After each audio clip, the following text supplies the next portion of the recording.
తాకట్లో ఉన్న బంగారాన్ని విడిపించి ఆ రోజున మార్కెట్ ధర కట్టి మిగిలిన డబ్బును మీకు అందిస్తుంది కొమ్మూరి గోల్డ్.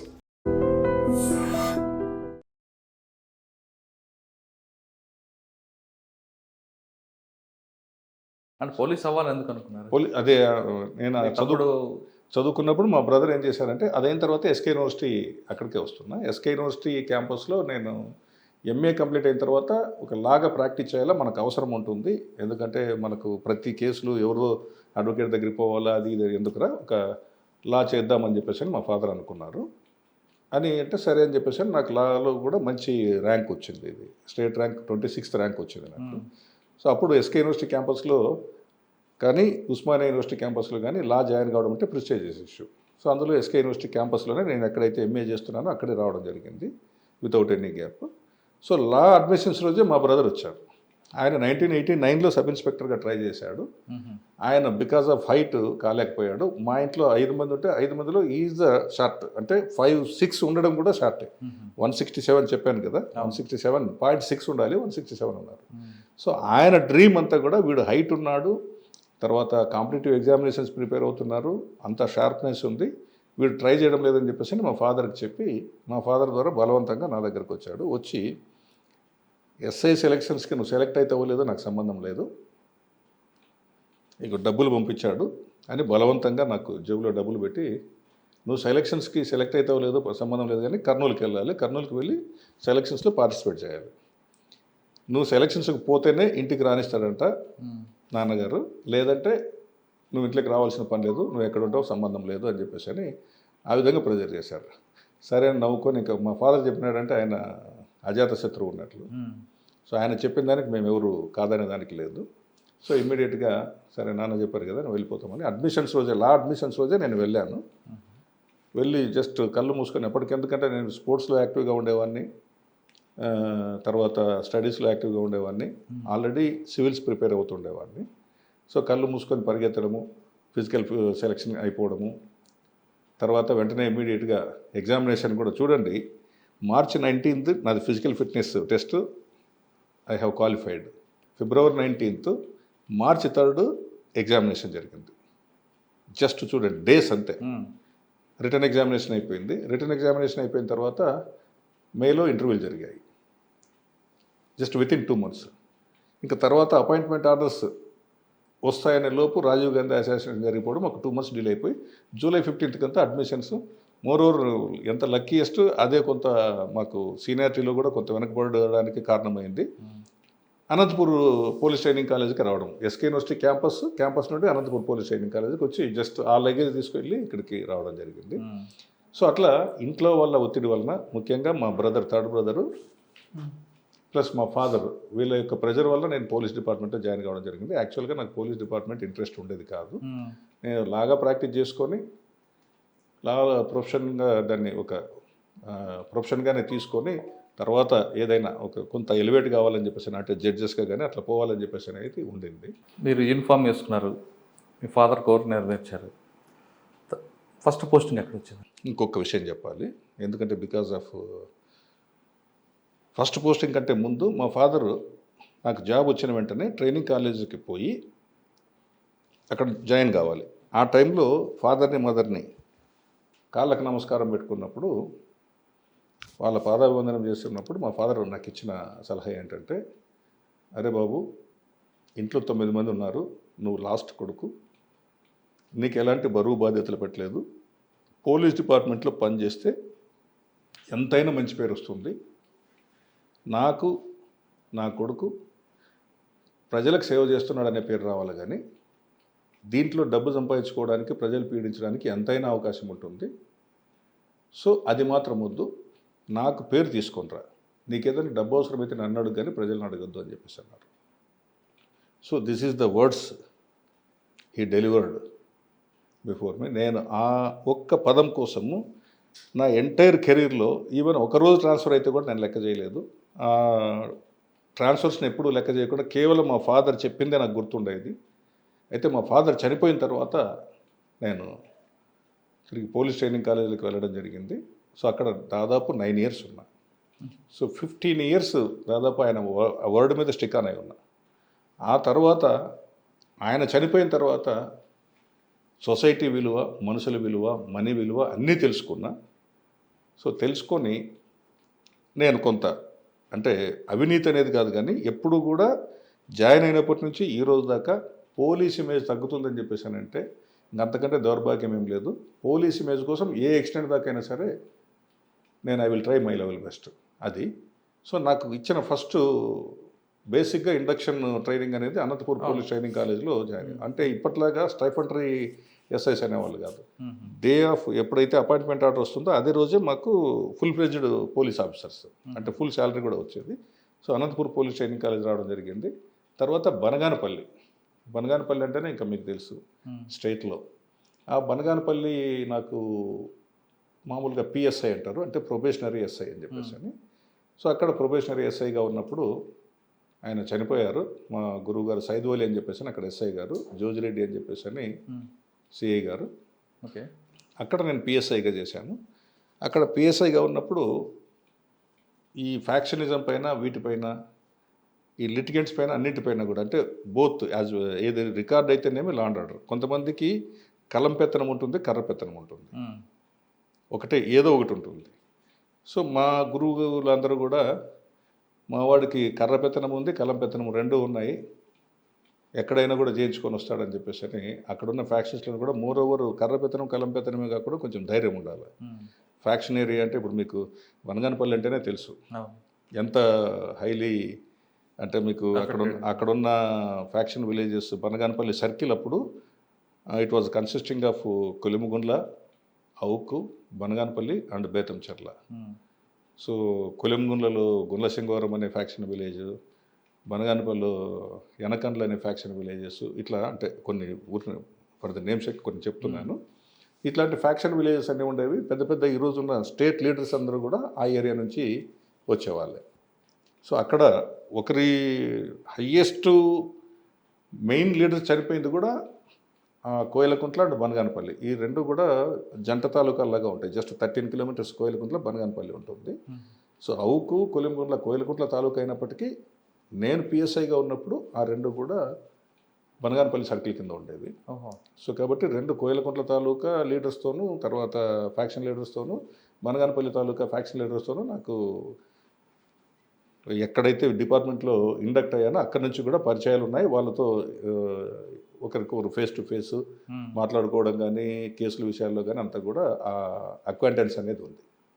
సో అదైన తర్వాత నాకు ఫస్ట్ ఇండిపెండెంట్ ఛార్జ్ వచ్చేసి ఇక్కడ యాక్టివ్గా ఉన్నందుకే నాకు ఆలగడ్డ ఇచ్చారు అప్పుడున్న ఎస్పీ గారు, చంద్రశేఖర్ రెడ్డి గారు.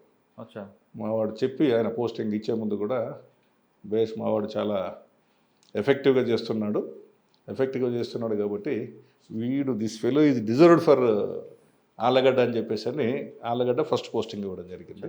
సార్ ఆలగడ్డ మీరు వెళ్ళేసరికి మీకు వచ్చిన ఛాలెంజ్ ఏముంది? అప్పటికే ఆలగడ్డది ఫ్యాక్షన్ అన్నీ ఉన్నాయి కదా. సో నేను ఆలగడ్డలో జాయిన్ అయిన వెంటనే యాక్చువల్గా అక్కడున్న ఫ్యాక్షనిజంతో నాకు ఎలాంటి ప్రాబ్లం రాలేదు. అయితే లీడర్స్తో కొద్దిగా వచ్చిందా ప్రాబ్లం వచ్చింది. అది స్టేట్ వైడ్ ఇన్సిడెంట్ కూడా కావడం జరిగింది. సో అక్కడ ఎందుకు ఆ విధంగా జరగాల్సి వచ్చిందని చెప్పేసానంటే యాక్చువల్గా ఈ ఆలగడ్డలో సివిల్ డిస్ప్యూట్స్ ఏదన్నా ఉన్నప్పుడు పొరపాటున ఆ సివిల్ డిస్ప్యూట్ బోత్ పార్టీస్ని పిలిపించి ఆ వాళ్ళలో ఎవరైతే పెద్ద మనిషి పంచాయతీ చేస్తారో ఆ పంచాయతీ చేసిన పెద్ద మనిషి మాట వినకపోతే ఆ మనిషి తర్వాత చావుతోనే సమాధానం చెప్పాలి. అట్లాంటి సిచ్యువేషన్స్ ఉండేవి. సో అట్లాంటి సిచ్యువేషన్స్లో పోలీస్ డిపార్ట్మెంట్కి సంబంధం లేకపోయినా కొన్ని సివిల్ డిస్ప్యూట్స్లో మేము ప్రివెంట్ చేయకపోతే అది మర్డర్స్కి దారితీస్తుంది. సో అట్లాంటి ఇన్సిడెంట్స్లో మాకున్న అప్పుడున్న సిఆర్పిసి ప్రొవిజన్స్ ప్రకారము మేము ఇంటర్వ్యూని అయితే తప్ప అవి కావు అని చెప్పేసి అన్నప్పుడు బోత్ పార్టీస్కి రిస్ట్రైన్ చేయమని చెప్పేసి అనే క్రమంలో కొద్దిగా అక్కడున్న పొలిటీషియన్స్తో రిఫ్ట్ రావడం జరిగింది. ఎంత రిఫ్ట్ వచ్చినా సక్సెస్ఫుల్గా పోలీస్ ఇమేజ్ని కాపాడుకొని. సివిల్ డిస్ప్యూట్లో వెళ్ళొద్దని కోర్టు చెప్తుంది కదండి. సివిల్ డిస్ప్యూట్లో కోర్టు వెళ్ళొద్దని ఎప్పుడు చెప్పదు. సివిల్ డిస్ప్యూట్లో మేము పంచాయతీలు చేయము, జడ్జిమెంట్ ఇవ్వము. బట్ బోత్ పార్టీస్ ఏదైనా సరే మీరు రిస్ట్రైన్ అవుతూ లా అండ్ ఆర్డర్ ఇష్యూ రాకుండా ఉండడం కోసం సివిల్ డిస్ప్యూట్స్ ఇష్యూలో బోత్ పార్టీస్కి పిలిపించడము, కౌన్సిలింగ్ ఇవ్వడము, బైండ్ ఓవర్ చేయించడము, తర్వాత ఒకరిపైన ఒకరు హ్యాండెడ్గా బిహేవ్ చేయకుండా ఉండడము. ఇందులో భాగంగా ఎక్కడ కూడా పోలీస్ డిపార్ట్మెంట్ని ఏ హైకోర్టు కానీ సుప్రీంకోర్టు కానీ ఎక్కడ చేయొద్దని చెప్పదు. ఎందుకంటే మీరు లీగల్గా ఏదన్నా ఉంటే లీగల్ కోడ్ ద్వారా లీగల్ రెమెడీ తీసుకోవాలి. కానీ మీరు ఒకరిపైన ఒకరు కిడ్నాపింగ్ చేయడము, ఒకరిపైన ఒకరు దౌర్జన్యాలు చేయడము, ల్యాండ్ గ్రాబింగ్ చేయడము, ఇవన్నీ చేస్తూ ఉంటే పోలీస్ డిపార్ట్మెంట్ ఊరికి ఉండదు. సో సివిల్ డిస్ప్యూట్గానే కనిపిస్తుంది. కానీ ఏమాత్రం తేడా వచ్చిందంటే పోలీస్ ఇంటర్ఫేర్ అది ఆటోమేటిక్గా క్రిమినల్ అయిపోతుంది. ఆ క్రిమినల్లో కూడా ఎస్పెషల్లీ ఆళ్ళగడ్డ అంటేనే that is called Bambulagadda. So అట్లాంటి సిచ్యువేషన్తో బాంబు ఎక్స్ప్లోడ్ అయితే కేసులు కట్టేవాళ్ళు కాదు మేము చేరిన రోజుల్లో. సో బాంబు ఎక్స్ప్లోడ్ అయిందా, ఓకే, ఎవరికేం గాయాలు లేవు కదా అంటే, సార్ అది కోతి దిబ్బలో ఉంటే గెలికిందండి సార్, పంది దిబ్బలో ఉంటే గెలికిందండి సార్, కాబట్టి నో కేసు అని చెప్పేసి ఈవెన్ ఆఫీసర్స్ కూడా చెప్పేవాళ్ళు. సో ఎవరికైనా ఇంజరీస్ ఉన్నాయా అప్పుడు కేసు కట్టండి. ఎంతకాలం పని చూస్తారంటే మీరు? నాకు 1.5 year ఎస్ఐగా పనిచేశాను. ఎన్ని చూస్తుంటారు బాంబుల సౌండ్లు మీరు? గొడవ జరిగిన రోజే ఒక 100 బాంబులు పేలి ఉంటాయి. నాకు అప్పుడున్న దెన్ ఎమ్మెల్యే గారికి గొడవ జరిగిన రోజే 100 బాంబులు పేలి ఉంటాయి. సో సార్ ఆ బాంబులు పేలేతారు, ఓకే, కేసులు పెట్టుంటారు. కానీ అసలు బాంబులు ఉన్న ఏరియా వెళ్ళి ముందు దాన్ని కనిపెట్టడం, వాళ్ళు తీసుకోవడం, రెస్క్యూ చేయడం చేయలేదా? చేశాం, చాలా సీజ్ చేసాం అట్లాంటివన్నీ కూడా. ఏదైనా ప్రయర్ ఇన్ఫర్మేషన్ ఉంటే అట్లాంటి ఇన్ఫర్మేషన్తో బాంబులు సీజ్ చేయడం కానీ. ఎన్ని చేస్తుంటారు మీరు అలా సీజ్ చేయడం? చాలా చేస్తుంటారు, 100లోనే. సీజ్ చేస్తే మ్యాక్సిమం మినిమం 20కి తక్కువ ఏమి ఉండవు బాంబు సీజ్ చేస్తే. సో ఎందుకంటే విచ్చలవిడిగా ఒక ఫ్యాక్టరీ లాగా ఉండేది. బాంబ్ మేకర్స్ అక్కడే తయారయ్యేవాళ్ళు, అక్కడే తయారు చేసుకునే వాళ్ళు. ఆళ్ళగడ్డ బాంబుల గడ్డ మారడానికి కారణం ఏంటండి? Allagadda earlier it is an ఆవులగడ్డ. It is a small village. చాలామందికి తెలియదు. It is an ఆవులగడ్డ for Padakandla. Padakandla అని ఒక స్మాల్ విలేజ్ ఉంది కుగ్రామ్, జస్ట్ అక్కడ ఒకలు అనేది అంటారు, దాన్ని వకిలేరు అంటారు లోకల్గా. ఆ వకిలేరు దాటిన వెంటనే అంటే ఆళ్ళగడ్డకి అడ్జస్టెంట్గా జస్ట్ బ్రిడ్జ్ దాటితేనే పడకండ్ల ఉంటుంది. ఒకప్పుడు పడకండ్ల ఆవులగడ్డ అనేవాళ్ళు దాన్ని. అంటే పడకండ్ల నుంచి వచ్చే ఆవులన్నీ కూడా ఇక్కడ ఆ ఒకల నది పక్కన అంటే ఆళ్ళగడ్డ వైపు వచ్చి అక్కడ మామూలుగా ఏమవుతుందంటే విలేజెస్లో మార్నింగ్ మేతకి వెళ్తాయి. ఆఫ్టర్నూన్ అరౌండ్ 2:30 3 o'clock వచ్చి ఆ పోయిన వాళ్ళు ఎవరైతే ఆ పశువులు కాపర్లు ఉంటారు కదా, వాళ్ళు అక్కడ వాటికి సేద తీర్చేదానికి ఆడ వాటర్ నీళ్లు తాగి కొంత సేద తీర్చేవాళ్ళు. అట్లాంటి ఆవుల గడ్డ ఏదైతే ఉందో అవతల గడ్డకు పోయి ఆవులను ఆపేవాళ్ళు కాబట్టి ఆవులగడ్డ. ఆ ఆవులగడ్డ తెలియక ఇప్పుడంతా కూడా ఆళ్ళగడ్డ అంటున్నారు. కొంతమంది ఉల్లగడ్డ అని చెప్పేసి ఎగతాళిగా మాట్లాడుతుంటారు. It is an ఆవులగడ్డ. అదే ఆవులగడ్డ ఆలగడ్డగా మారింది, కానీ తర్వాత బాంబుల గడ్డకి ఎందుకు మారింది? అదే ఒకప్పుడు ఎర్స్ట్వైల్ సిరివెల్ల తాలూకాలో ఒక చిన్న కుగ్రామం అది. తర్వాత సబ్సిక్వెంట్గా ఏమైందంటే యాక్చువల్గా ఆళ్ళగడ్డలో ఇప్పుడున్న అంటే నేమ్స్ చెప్తే ప్రాబ్లం లేదు, నేను కూడా ఐ డోంట్ కేర్. యాక్చువల్గా స్థానికంగా ఉన్న నాయకుల కంటే కూడా బయట నుంచి వచ్చిన నాయకుల మధ్య కాంపిటీషన్ అనేది పడింది. సో ఎప్పుడైతే అదొక టౌన్గా పడకండ్లు అనేది రివర్ అవతల ఉంటుంది, బ్రిడ్జ్ యువతల రోడ్డుకి సమీపంలో ఇది వస్తుంది కాబట్టి ఆటోమేటిక్గా ఇది బాగా డెవలప్ అయితే వచ్చింది. డెవలప్ అయితే రావడం వల్ల ఇక్కడికి ఏమైందంటే టోటల్గా వేరే విలేజెస్, ఇప్పుడు ఫర్ ఎగ్జాంపుల్ మీకు చెప్తున్నా, గంగుల కుటుంబం అంతా ఎర్రగుడి నుంచి వస్తుంది. అంటే రుద్రవరం మండలం నుంచి ఎర్రగుడి దగ్గర నుంచి వచ్చి ఆళ్ళగడ్డలో సెటిల్ అయ్యారు.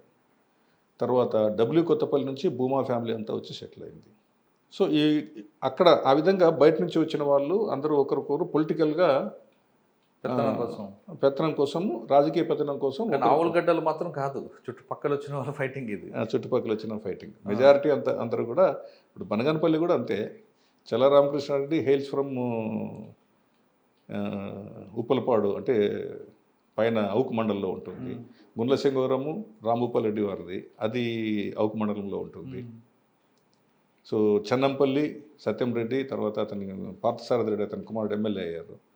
సో అతనిది చెన్నంపల్లి విలేజెస్. ఈ విధంగా ప్రతి ఒక్కరూ కూడా డిఫరెంట్ విలేజెస్ నుంచి వచ్చి అక్కడ వచ్చి టౌన్లో చేరుకున్న వాళ్ళే. అచ్చా, ఇప్పుడు ఆలగడ్డలో కూడా ఆ విధంగా 2 వర్గాలు రావడం, వాళ్ళ పెత్తనం కోసం బాంబుల గడ్డగా మార్చుకున్నారు. తర్వాత ఇప్పుడు బోరెడ్డి అని చెప్పేసి అని రాంపుల్లారెడ్డి వాళ్ళు ఉన్నారు, వాళ్ళది వచ్చేసి లింగం దిన్న. ఇట్లా ప్రతి ఒక్కరూ కూడా ఆ సరౌండింగ్ విలేజెస్ నుంచి అక్కడికి వచ్చి ఆ మొత్తం తాలూకా పెత్తనం కోసం ఒకరిపైన ఒకరు చేసుకుంటూ హెంచ్మెన్ని వీళ్ళు మెయింటైన్ చేస్తూ ఒకరి మధ్య ఒకరు తగాదాలు గ్రూపులు. ఇంకా గ్రామాల్లో కూడా ఆధిపత్య పోరు కోసము, గ్రామాల్లో కేవలము పొలిటికల్ ఆధిపత్యమే కాదు, ఏదైనా సరే ఆటోమేటిక్గా వైట్ న్యాచురల్ అల్టిమేట్గా సోషల్ ఆస్పెక్ట్స్ ఉన్నా, లేకపోతే ఏదైనా భూ తగాదాలు ఉన్నా, లేదా చెరువు పైన వేలం విషయాల్లో వచ్చినా, ఏది వచ్చినా కూడా ఇవన్నీ కూడా గ్రామంలో ఉన్న బేసిక్. ఒక విలేజ్ ఉందంటే ఆటోమేటిక్గా భూ తగాదాలు ఉంటాయి. అంతేకాకుండా కొంత సామాజిక వర్గాలపైన తగాదాలు ఉంటాయి. ఇంట్రా రైవలరీస్ కూడా ఉండొచ్చు, ఒక్కోసారి community with in the intra rivalry కూడా. లేదు ఒక గ్రామంలో ఒక చెరువు ఉంటుంది, ఉమ్మడి భూములు ఉంటాయి, వాటిపైన ఒకటి, లేదా ఫారెస్ట్ స్మగ్లింగ్ చేసుకోవడం పైన. అది పంచాయతీల మీద ఆధిపత్య పోరు. ఈ పంచాయతీల పైన ఆధిపత్య పోరు అయినప్పుడు ఆటోమేటిక్గా అప్పుడున్న పార్టీలు ఏవైతే ఉన్నాయో రెండు పార్టీల్లోనూ చేరుకోవడము, రెండు గ్రూపులుగా మెయింటైన్ కావడము. సో ఎవరి లీడరు ఏం చెప్తే అది కళ్ళు మూసుకొని చేసుకుంటూ రావడం అనేది ఆ విధంగా జరిగిపోయింది. సార్ ఆ రెండు వర్గాల మధ్య ఉంది. తర్వాత అది కమ్యూనల్గా కూడా మారింది కదా కొంతకాలం తర్వాత. ఆళ్ళగడ్డ కమ్యూనల్ ఎప్పుడు లేదు, లేదా? లేదు, ఎప్పుడు లేదు, కమ్యూనల్గా ఎప్పుడు లేదు. ఓన్లీ ఇటీవల కాలంలో మారింది ఏమన్నా? ఇటీవల కాలంలో కూడా ఎప్పుడు కమ్యూనల్గా లేదు.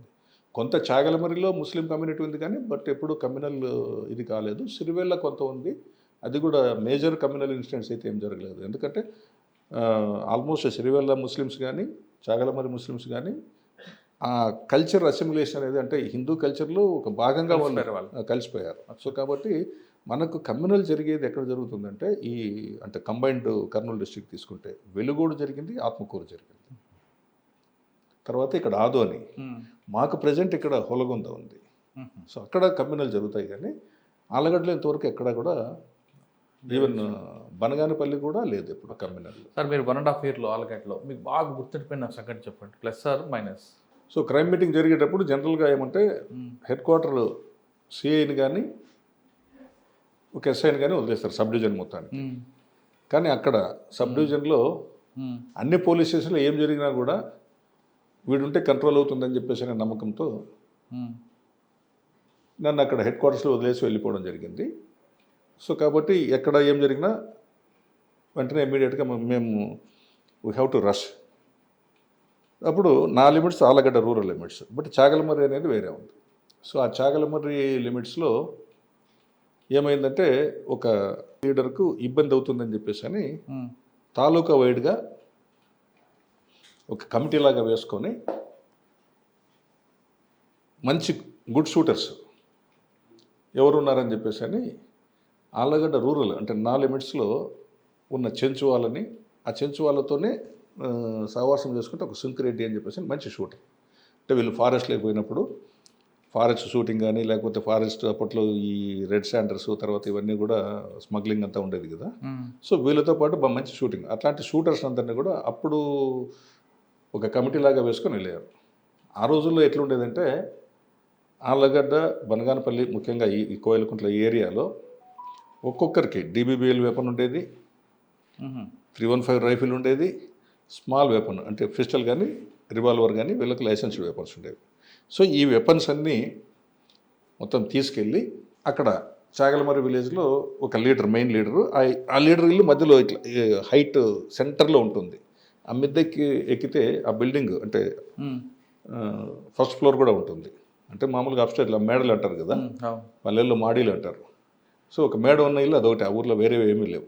సో ఆ ఇల్లు మధ్యలో వీళ్ళు ఎక్కితే అవతల పార్టీ వాళ్ళు ఎవరు కూడా ఊర్లోకి రాలేని పరిస్థితి. ఇప్పుడు మామూలుగా ఇక్కడ ఏమంటే మహాలయ అమావాస్య అంటాం, దాన్ని పెత్తర్ల అమావాస్య అంటారు ఇక్కడ లోకల్గా. అంటే పెద్దవార్ల అమావాస్య కాబట్టి దాన్ని లోకల్గా స్థానికంగా పెత్తర్ల అమావాస్య అంటారు. ఈ అమావాస్యకు అవతల పార్టీ వాళ్ళు అంటే కాంగ్రెస్ పార్టీ వాళ్ళు ఖచ్చితంగా మేము ఊర్లో పోయి పూజ చేసుకోవాలా, మా పెద్దలకి మేము తర్పణం పెట్టుకోవాలా అని చెప్పేసి అని ఆ రోజు సాంబ్రాణి వేసుకోవాలంటారు స్థానికమైన భాషలో. సాంబ్రాణి వేసుకోవడానికి వాళ్ళు రావాలి. సో సాంబ్రాణి వేసుకోవడానికి వాళ్ళు రావాలని చెప్పేసి అని వాళ్ళు ప్రయత్నం చేస్తున్నారు కాంగ్రెస్ వాళ్ళు. వీళ్ళు ఒకసారి ఊరు వదిలిపెట్టి వెళ్ళిపోయారు కాబట్టి ఇంకా ఊర్లోకి వీళ్ళు రానియకూడదు అని చెప్పేసి అని ఈ గ్రూప్ రెడీగా ఉంది. ఆ ఇన్ఫర్మేషన్ చాగలమర్రి తర్వాత ఇన్స్పెక్టర్ గారికి ఉంటుంది కానీ ఆళ్ళగడ్డ రూరల్ ఎస్ఐ గారు నాకు పెద్దగా, ఎందుకంటే నా జ్యూరిడిక్షన్ కాదు కాబట్టి అంత దాన్ని డీప్గా నేను చూడాల్సిన పని లేదు. బట్ ఆ రోజు నేను హెడ్ క్వార్టర్స్లో ఉన్నప్పుడు ఉన్నట్లుండి ఎస్పీ మహేందర్ రెడ్డి గారు అప్పుడు మాకు తెలంగాణ డీజీగా చేశారు. ఆయన చాలా బాగా లైక్ చేసేవారు. ఆయన మహేందర్ రెడ్డి గారు అప్పుడు ల్యాండ్ లైన్స్ మాత్రమే ఉండేవి. వెంకటరామయ్య గారు ఇమ్మీడియట్గా మీరు ఈ చాగలమర్రి లిమిట్స్లో రాంపల్లికి వెళ్ళండి. రాంపల్లిలో జస్ట్ లైక్ వార్ జరుగుతుంది, అటువైపు ఇటువైపు అన్నీ కూడా తుపాకులు తీసుకొని ఫైరింగ్ జరుగుతుంది, అర్జెంటుగా మీరు వెళ్ళండి అన్నారు. సో ఇప్పట్లాగా పెద్ద ఫోర్స్ ఉండేది కాదు. నాకు పోలీస్ స్టేషన్ మొత్తము ఉన్నది ఒక హెడ్ కానిస్టేబుల్ 8 మెంబర్స్. అందులో ఒక ఆళ్ళగడ్డ అంటే ఎవరు రారు. బలవంతంగా ఎవరికైనా పోస్టింగ్ వేస్తే కూడా వాళ్ళందరూ కుంటోళ్ళు గుడ్డోళ్ళు అట్లాంటి వాళ్ళు ఉంటారు. అంటే మెడికల్ లీవ్లో ఉండిపోయేవాళ్ళు. ఓన్లీ 5 మెంబర్స్ నాకు ఉన్నది. అందులో సెంట్రీని వదిలేసి నేను ఒక మోటార్ సైకిల్ తీసుకొని, motor cycle triple riding offence అయినా ఇంకోటైనా మనము మాకు పోలీస్కి ఉంది కదండి ఎగ్జంప్షన్ అనేది. ఎందుకంటే నేను అట్లీస్ట్ ఇంకొక ఎక్స్ట్రా కానిస్టేబుల్ తీసుకొని పోలేకపోతే ఆ బండి అప్పుడు ఇప్పట్లాగా అన్ని బ్లాక్ టాప్ రోడ్లు కాదు, ఎక్కడ పడితే అక్కడ వాగుల్లో వంకల్లో ఇరుక్కుపోయేటివి. కనీసం వెతుకొని పోవడానికన్నా వస్తుందని చెప్పేసి అని ఒక కానిస్టేబుల్ ఒక హెడ్ కానిస్టేబుల్ ఇద్దరిని వెనకాల ఎక్కించుకొని సరణ వెళ్ళిపోయాను అక్కడ నుంచి. సో దానికి పోవాలి, చాగలమర్రి లిమిట్స్ పోవాలంటే యాక్చువల్గా ఫ్రీగా వెళ్ళిపోవాలని చెప్పేసానంటే ఒకటి చిన్న బోధనం పెద్ద బోధనం అని వస్తుంది. అదే సేమ్ వకిలేరు వాగు నేను చెప్పాను కదా, వకలు అనేది అని చెప్పేసి అక్కడ చాగలమర్రి లిమిట్స్ బార్డర్ క్రాస్ చేస్తుంది. అది దాటిన తర్వాత ఈవెన్ కొన్ని లారీలు కూడా వాగులో ఫ్రీగా వెళ్ళిపోతాయి. కింద బండ్ ఉంది అనమాట ఆ వాగులో పోయేటప్పుడు, అంటే లోపల స్ట్రక్ కాకుండా ఉండడం కోసం. సో ఆ విధంగా మొత్తం అంతా కూడా ఆ రౌండ్ వేసుకొని పోవడానికి టైం పడుతుంది. కాబట్టి నేను స్ట్రైట్ షార్ట్ కట్ ఏదైతే ఉందో అది మామూలుగా బురదమట్టి రోడ్డు. కొంచెం వర్షం వచ్చినడం వలన మెయిన్ హైవే ఏదైతే ఉందో అప్పుడు అది కూడా సింగిల్ రోడ్డే. మెయిన్ హైవేనే సింగిల్ రోడ్. ఒకసారి మీరు ఊహించుకోండి, ఇప్పుడు 4 లైన్ ఏదైతే ఉందో అది, అంటే ఆళ్ళగడ్డ కడప ఉంది కదా ఆ రోడ్డు. సో నేను ఇద్దరు కానిస్టేబుల్ని నేను ముగ్గురు కలిసి బుల్లెట్ వేసుకొని పోతే మధ్యలో పోయిన తర్వాత ఆ మట్టి రోడ్డు తార్ రోడ్డు దాటిన తర్వాత మట్టి రోడ్లో వెళ్ళిన వెంటనే 100 మీటర్స్కి స్ట్రక్ అయిపోయింది. వెంటనే పక్కనే చింతకొమ్ముదిండి అనే విలేజ్ ఉంటే ఆ విలేజ్కి వెళ్ళి ఒక ట్రాక్టర్ వేరే వాళ్ళతో తీసుకొని ట్రాక్టర్ అయితే వెళ్ళిపోతుంది అనమాట. చిన్న వాగులు వంకలైన కూడా ఇచ్చేస్తుంది. ఇమ్మీడియట్గా ట్రాక్టర్ తీసుకొని వెళ్ళాను. అయితే అక్కడ ఉన్నది ఏమంటే ఏదైనా ఒక ఇన్సిడెంట్ జరిగితే ఆ ఇన్సిడెంట్ జరిగిన వెంటనే ఇంకొక గ్రూపు ఇమ్మీడియట్గా మొత్తం పెట్రోల్ డీజిల్ అన్నీ మొత్తం ఏదైతే ఫైర్ ఉంటుందో అన్నీ తీసుకొని ఊరిని కాల్చడం అలవాటది. సో ఇక్కడ నేను ముందే చెప్పాను కదా, డ్రామాటిక్గా మొత్తం గుడ్ షూటర్స్ అందరినీ తీసుకొని వచ్చారు, పైన పెట్టుకున్నారు ఒక పార్టీ. ఇంకొక పార్టీ వాళ్ళకు ఫైరింగ్, అంటే నేను గ్లోరిఫై చేసి చెప్తున్నాను కాదు కానీ ఫైరింగ్ రాదు, ఏమి రాదు. జస్ట్ అప్పటికప్పుడు డైరెక్ట్గా ప్రిన్సిపల్ సెక్రటరీ దగ్గర నుంచి పర్మిషన్ తీసుకొని వెపన్స్ లైసెన్స్ తీసుకొని వచ్చారు. కొత్త వెపన్స్ పర్చేజ్ చేసుకున్నారు ఆర్మ్స్ డిపో నుండి. ఆ వెపన్స్ మేము వెపన్స్ తీసుకొని పోతాం కదా అని చెప్పేసి అని వీళ్ళు వెపన్స్ తీసుకొని ఊర్లోకి వెళ్తున్నారు. ఆ ఊర్లోకి వెళ్ళే క్రమంలో పై వైపు నుండి ఫైరింగ్ వస్తుంది ఆపోజిట్ పార్టీ నుండి. వీళ్ళు లోపలికి వెళ్ళాలి. ఈ ఫైరింగ్ జరిగే క్రమంలో ఏమైందంటే పైనుంచి ఈవెన్ చెంచు వాళ్ళు కూడా ఉన్నారని కదా, వాళ్ళు విల్లంబులతో కూడా వేస్తున్నారు, ఫైరింగ్ జరుగుతోంది. సో వీళ్ళు కొత్తగా ఆ రోజే తీసుకున్న తుపాకులు తీసుకొని, అంటే ఆ రోజు అంటే ఒక 4-5 డేస్ ముందంటే లైసెన్స్డ్ వెపన్స్ కొత్తగా తీసుకున్నారు. సో వీళ్ళు ఇంకొక పార్టీ. వీళ్ళు లోపలికి వచ్చిన తర్వాత అందులో ఒకడు ఆ ఫైరింగ్ వస్తూ ఉంటే వాడికి ఏమి అసలు నేను తర్వాత ఫర్దర్ ఇంటరాగేషన్లో నేను అడిగితే ఏమైందంటే, ఎలా కొట్టేవరా నువ్వు అని చెప్పేసి, ఎవరైతే గుడ్ షూటర్ అని చెప్పేసి అని అహోబిలం నుంచి తెచ్చారో అతనికి కరెక్ట్గా ఇక్కడ పడింది చిన్న ఇంజరీ. అంటే 3-1 రైఫిల్ అనేది ఇక్కడ బుల్లెట్ ఇంజరీ ఉంది. అది ఎంట్రీ ఎప్పుడు కూడా కనిపించుకుంటుంది, బట్ బ్యాక్ సైడ్ చూస్తే అది ఎగ్జిట్ పెద్దది ఉంటుంది. ఎగ్జిట్ చాలా పెద్దగా ఉంటే మొత్తం అంతా బ్రెయిన్ అంతా బయట ఆ బిల్డింగ్ పై నుంచి. సో వెంటనే ఈ ఇన్సిడెంట్ జరిగింది. ఇంకా వెంటనే ఎప్పుడైతే నేను వెళ్ళానో, సూపర్ మ్యాన్లో కాదు కానీ బట్ ఇమేజ్ అనేది ఉంటే ఆటోమేటిక్గా ఓహో వీడు ఎస్ఐ వచ్చాడు, వస్తే చాలా డేంజరు, అవసరమైతే ఎవరిని చూడడు, ఎవరినైనా సరే ఫైర్ చేస్తాడని చెప్పేసి అని అక్కడ ఎప్పుడైతే ఇన్సిడెంట్ జరిగిందో ఆ ఇన్సిడెంట్ జరిగే టైంలో ఒకరి మధ్య ఒకరు ఫైరింగ్ జరిగే టైంలో నేను తక్కువ ఫోర్స్ అయినా కూడా పోయేటప్పటికే పోలీస్ ప్రెజెన్స్ అనేది ఇంపార్టెంట్ కాబట్టి 2 గ్రూపులు రిస్ట్రైన్ అయిపోయి ఎవరంతకు వాళ్ళు పారిపోవడం జరిగింది. ఎలాంటి ఫర్దర్ ఇన్సిడెంట్ జరగకుండా ఆపేయడం జరిగింది. లేకపోతే అట్లకినా కాకపోతే ఏమవుతుందంటే ఆ ఫైరింగ్లో ఒకరికొకరు ఇల్లు కాల్చుకోవడము, తర్వాత మనుషులు చంపుకోవడము, ఇంకా ఎంతవరకైనా ఏమైనా జరిగిండేది. సో ఆ సాటిస్ఫాక్షన్ అనేది ఉంది. తర్వాత దానిపైన ఒక రివార్డ్ కూడా రావడం జరిగింది నాకు. సో ఆ ఇన్సిడెంట్ పైన ఓకే, ఆలగడ్డలో మీకు అది మర్చిపోలేని సంఘటన. అట్లాంటి సంఘటనలు చాలా ఉన్నాయి, బట్ అది one of the important aspect. Allagadda తర్వాత ఎక్కడికి వచ్చారండి సార్? ఆలగడ్డ తర్వాత నేను వెంటనే ఇమీడియట్గా గోనెగండ్ల రావడం జరిగింది. Gonegandla is also it was under Pattikonda constituency. So Pattikonda constituency గోనెగండ్లో ఉన్నప్పుడు కూడా చాలా మేజర్ ఇన్సిడెంట్స్ అన్నీ ఉన్నాయి. అక్కడ కూడా యాక్చువల్గా అంతకుముందు నేను రాకముందు ఈ బండ మీద అగ్రహారం అని చెప్పేసి అని అట్టి ఎస్టెచ్ 4 మర్డర్స్ జరిగి అక్కడ గందరగోళంగా ఉంటే నేను I was an medical leave, అంటే సివిల్ సర్వీసెస్ గ్రూప్ 1 ఎగ్జామినేషన్స్ రాయడం కోసం అని చెప్పేసి మెడికల్ లీవ్లో ఉన్నప్పుడే నాకు అక్కడ పోస్టింగ్ ఇవ్వడం జరిగింది. అక్కడ ఎలక్షన్స్ ముందే అంటే చాలా సీరియస్ ఎంటైర్ పత్తికొండ కాన్స్టిట్యున్సీలో అలార్మింగ్గా ఎక్కువ ఫ్యాక్షన్ ఇన్సిడెంట్ జరిగిన విలేజెస్ అన్నీ కూడా గోనెగండ్ల లిమిట్స్లో ఉండేవి. ఇప్పుడు గోనెగండ్లు అనేది పత్తికొండ కాకుండా సబ్సిక్వెంట్గా కోడుమూరు సర్కిల్ కింద ఉండింది, తర్వాత ఎమ్మిగనూరు రూరల్ సర్కిల్ కింద ఉండింది. ఇప్పుడు ఆ విధంగా కాకుండా ఎమ్మిగనూరు సబ్ డివిజన్లో ఒక పార్ట్గా ఉంది అది. నాకు సెకండ్ పోస్టింగ్ అక్కడ తక్కువ కాలము నేనున్నప్పటికీ కూడా చాలా మేజర్ ఇన్సిడెంట్స్ ఉన్నాయి. అక్కడ కూడా మంచి నేమ్ అండ్ ఫేమ్తోనే బయటికి రావడం జరిగింది. పబ్లిక్ కూడా చాలా మా ఎస్ఐని ట్రాన్స్ఫర్ చేయకూడదని చెప్పేసి ధర్నాలు కూడా చేశారు ఆ రోజుల్లోనే. సో అట్లాంటి ఇన్సిడెంట్స్ అన్నీ చాలా ఉన్నాయి. అక్కడ మేజర్ ఏమంటే ఒక సీతారామాంజనేయులు ఎన్కౌంటర్ చేశారు ఎస్పీ గారు ఎస్పీగా ఉన్నప్పుడు. అక్కడ మన కర్నూలు టౌన్లోనా? కర్నూలు తర్వాత ఈ కోడుమూరు మధ్యలో ఎన్కౌంటర్ చేశారు. బ్యాక్ సైడ్ చేశారు కదా. అప్పటికి ఎరుకుల కిష్టనని అరెస్ట్ చేసిన వాడు ఎవరు లేరు. ఆ స్టేజ్లో అసలు అరెస్ట్ చేయడానికి సాహసం చేసిన అధికారే లేరు. ఇమ్మీడియట్గా నేను ఎలక్షన్స్ ముందే అరెస్ట్ చేయడం జరిగింది. ఎవరైతే రౌడీజం చేస్తూ ఉంటారో, ఎవరైతే డామినేషన్ చేస్తూ ఉంటారో, మోర్ ప్రాబ్లం రౌడీజం అనే దానికంటే కూడా డామినేషన్. సో డామినేషన్ చేస్తూ ఉంటారో, పోలీస్కి భయం లేకుండా చేస్తుంటారో అలాంటి వాళ్ళని కంట్రోల్ చేయడంతోనే పోలీసింగ్ అనేది ఉంటుంది. సో అట్లాంటి చోటుకే నేను రావడం జరిగింది. ఎరుకుల కృష్ణ ఎన్కౌంటర్ మీరు అరెస్ట్ తర్వాత చేశారా? నా అరెస్ట్ తర్వాతనే అది జరిగింది. ఓకే. ఆయన ఒక దగ్గర మాట్లాడుతుంటే తీసుకెళ్ళి కోడుమూరికి కర్నూలుకి మధ్యలో రైస్ మిల్ దగ్గర ఎన్కౌంటర్ చేశారని వాస్తవం అంటారా, లేదు నిజంగా ఎక్స్చేంజ్ ఆఫ్ ఫైర్? జనరల్గా ఎప్పుడు కూడా ఎన్కౌంటర్ అనేది మీనింగ్ చాలామంది ఏమనుకుంటారంటే just true dictionary literary meaning నేను చెప్తున్నాను. ఎన్కౌంటరింగ్ అనేది జస్ట్ ఒక కంటెక్స్లో 2 bulls are encountering with each other అంటారు. 2 ఎద్దులు ఒకదానిపైన ఒకటి ఎదురుదాడి చేసుకుంటున్నాయి. So police and criminals are encountering with each other. So ఆ కంటెక్స్లోనే ఎరుకుల కృష్ణ అని మా పోలీస్ డిపార్ట్మెంట్ చంపడం జరిగింది, కానీ వేరే ఇది కాదు. బట్ అప్పటికి నేను పోలీస్ ట్రైనింగ్ కాలేజ్లో ఉన్నా. బట్ అతను అపోజిషన్ పార్టీలోనో ఇంకో వేరే పార్టీలో ఉన్నప్పుడు అది ఎన్కౌంటర్ జరిగింది వచ్చినేమో కానీ, బట్ అతను రూలింగ్ పార్టీలో ఉన్నప్పుడు అరెస్ట్ చేయగలిగిన వాడు నేను. Okay. It is not a joke. అది ఆషమాషి కాదు, అంటే బూస్టింగ్ చెప్పడం కూడా కాదు. నేను సెల్ఫ్ డబ్బు అంటారు కదా, అది కూడా కాదు. దాని తర్వాత ఎక్కడికి వచ్చారంటే, సో అరెస్ట్ చేసిన తర్వాత నాకు అక్కడి నుంచి అర్ధాంతరంగా అగైన్ ఒక పార్టీ ఆ పార్టీ పోయి ఇంకొక పార్టీ అధికారంలోకి రావడము, వాళ్ళు కూడా మరి తిరిగి ముందున్న పార్టీలాగానే ఎక్స్పెక్ట్ చేయడంతో వాళ్ళ మాటలు వినలేదని చెప్పేసి అక్కడి నుంచి నాకు నందికొట్టుకు ట్రాన్స్ఫర్ చేశారు. బట్ అప్పటికి ఎలక్షన్ నోటిఫికేషన్ ఉన్న వల్ల నేను అక్కడ జాయిన్ కావడం అనేది లేట్ అయింది. తిరిగి ఆస్పరి ఖాళీగా ఉంటే ఆస్పరి అక్కడికి వెళ్ళడం జరిగింది. ఆస్పరి ఎస్ఐగా వెళ్ళిన తర్వాత అక్కడ కూడా నాకు ఒక పెద్ద సాటిస్ఫాక్షన్ ఉన్న కేసెస్ అంటే I have very much satisfied with that case.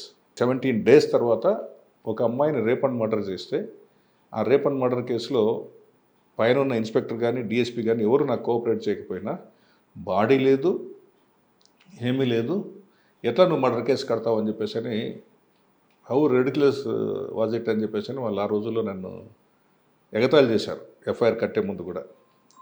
సరే వీడు వినడు ముండోడు ఆయన ఇష్టం లేని చెప్పేసి అని డిఎస్పీ గారు తర్వాత సిఏ గారు ఇద్దరు నవ్వుకొని, సార్ నేను విలేజ్ విజిట్ రాసుకుంటాను, ఆయనే ఇన్వెస్టిగేషన్ చేసుకోమనండి మీరు అని చెప్పేసి అని, ఇన్స్పెక్టర్ వాజ్ అదర్వైజ్ ఎంగేజ్డ్ అని చెప్పేసి మీరు రాసుకోండి అని చెప్పేసి అని ఇనిషియల్ ఇన్వెస్టిగేషన్ అంతా నేనే చేశాను. ఆ ఇన్వెస్టిగేషన్లో ఆఫ్టర్ 17 days తర్వాత బాడీని ఎగ్జిమేట్ చేసి, ఆ ఎగ్జిమేషన్ తర్వాత సీన్ ఆఫ్ అఫెన్స్లో బీడీలు తగిన సెలైవా బడ్స్, అంటే అమ్మాయిని రేప్ చేసిన ప్లేస్లో సెలైవా బడ్స్ ఏవైతే బీడీలకు సెలైవా బడ్స్ ఉంటాయో, ఆ బీడీ బడ్స్ ఏవైతే ఉంటాయో వాటికున్న సెలైవా స్టెయిన్స్తో అక్యూజ్ని కనెక్ట్ చేయడం జరిగింది. తర్వాత అమ్మాయి ఒక టంబ్లర్తో ఈ హంద్రి అని ఇటువైపు వస్తుంది రివర్, హంద్రిలో వాటర్ తీసుకురావడానికి వెళ్ళింది అమ్మాయి. ఆ అమ్మాయిని ఒక 7 members కలిసి రేప్ అండ్ మర్డర్ చేశారు. సో ఆ రేప్ అండ్ మర్డర్ కేసులో ఆ కేసు 7 members కూడా లైఫ్ కన్విక్షన్ అనేది పడింది. Okay, super. కానీ మీకు లీడ్ ఎక్కడ వచ్చింది? సో లీడ్ ఓన్లీ మీరు అన్నారు కదా, ఇప్పుడున్న ఫస్ట్ ఇనిషియల్ స్టేజ్లో సైంటిఫిక్ మెథడ్స్ కాదు కానీ just it is a rumour అంటే ఒక 17 days క్రితం ఒక అమ్మాయిని చంపారంట అని చెప్పేసి అని ఆ 17 డేస్ కంటే ముందే, అంటే ఒక 5 to 6 డేస్ ముందు ఒక ఇన్ఫర్మేషన్ ఏమొచ్చిందంటే పలానా ముత్తుకూరు విలేజ్లో ఆ అమ్మాయి అన్మ్యారీడ్ లేడీ, అమ్మాయి ఏదైనా పెళ్లి కావాలంటే కూడా భక్తితో ఉంటుంది కాబట్టి నాకు ఏం పెళ్లి సంబంధాలు వద్దని చెప్పేసి అని అంటూ ఉంటుంది. సో ఆ అమ్మాయి రోజు హంద్రికి పోయి అక్కడే పూజ చేసుకొని ఇంటికి వస్తుంది. కాకపోతే వాళ్ళ ఫాదర్ వాళ్ళు ఒక ఈ ఐడిఆర్ అంటే సారా కేసుల్లో ఆ ఇంటి పక్కల వాళ్ళపైన ఇన్ఫర్మేషన్ ఇచ్చి పట్టించారని చెప్పేసి అది మనసులో పెట్టుకొని ఈ అమ్మాయిని ఆ ఫ్యామిలీకి డ్యామేజ్ చేయాలనే ఉద్దేశంతో ఈ అమ్మాయి సింగిల్గా హంద్రి రివర్కి వెళ్ళినప్పుడు 7 మెంబర్స్ మాట వేసి అమ్మాయిని రేప్ చేసి మర్డర్ చేశారు. మర్డర్ చేసిన తర్వాత తీసుకొచ్చి బరేడ్ చేశారు. ఆ ఇష్యూ ఏదైతే ఉందో దానిపైన నేను నా 2 కానిస్టేబుల్ని పంపించాను విలేజ్కి పంపించిన తర్వాత త్రూ ఇన్ఫార్మెంట్స్ ద్వారా కరెక్ట్గా ఇన్ఫర్మేషన్ గ్యాదర్ చేసుకున్నాము. ఫ్యాక్ట్ అని తెలిసిన తర్వాత ఇంకా ఇమ్మీడియట్గా ఎవరు కంప్లైంట్ ఇచ్చేవాళ్ళు కూడా లేకపోతే విఆర్ఓ ద్వారా ఒక కంప్లైంట్ తీసుకొని స్ట్రైట్ అవే 302 కేసు కట్టాము. లక్కీగా బాడీ ఉంది. 376 కూడా వస్తుంది కదా? 376 which includes 302 also. Okay. So initially 376 అంటే రేప్ జరిగిన తర్వాత మర్డర్ కాబట్టి 376 తర్వాత 302 ఓకే. స్ట్రైట్ అవే కట్టేసాం.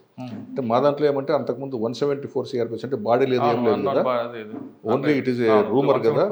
అంటే దీనికి ప్రిపరేషన్ ప్లానింగ్ అంతా కూడా ముందుగానే ఈ విధంగా చేశారు అని చెప్పేసి అని ఎఫ్ఐఆర్ కంటెంట్లోనే దాన్ని బిల్డప్ చేసి ఇమీడియట్గా ఒక విఆర్ఓ ద్వారా కంప్లైంట్ తీసుకొని స్ట్రైట్ అవే కేసు కట్టడం జరిగింది. బాడీని ఎక్స్హుమేషన్ చేశాము. బాడీని ఎక్స్హుమేషన్ చేసిన తర్వాత ఈవెన్ ఆ పెట్టి కోట్ పైన కూడా కొంత సెమినల్ స్టెయిన్స్ ఉండేవి. సో ఆ విధంగా దాని సబ్సిక్వెంట్గా సీన్ ఆఫ్ అఫెన్స్కి వెళ్తే అక్కడ సేమ్ అక్యూజ్డ్ దగ్గర ఏవైతే బీడీలు ఉన్నాయో అరెస్ట్ చేసినప్పుడు సేమ్ అదే బ్రాండ్ బీడీలు ఉన్నాయి.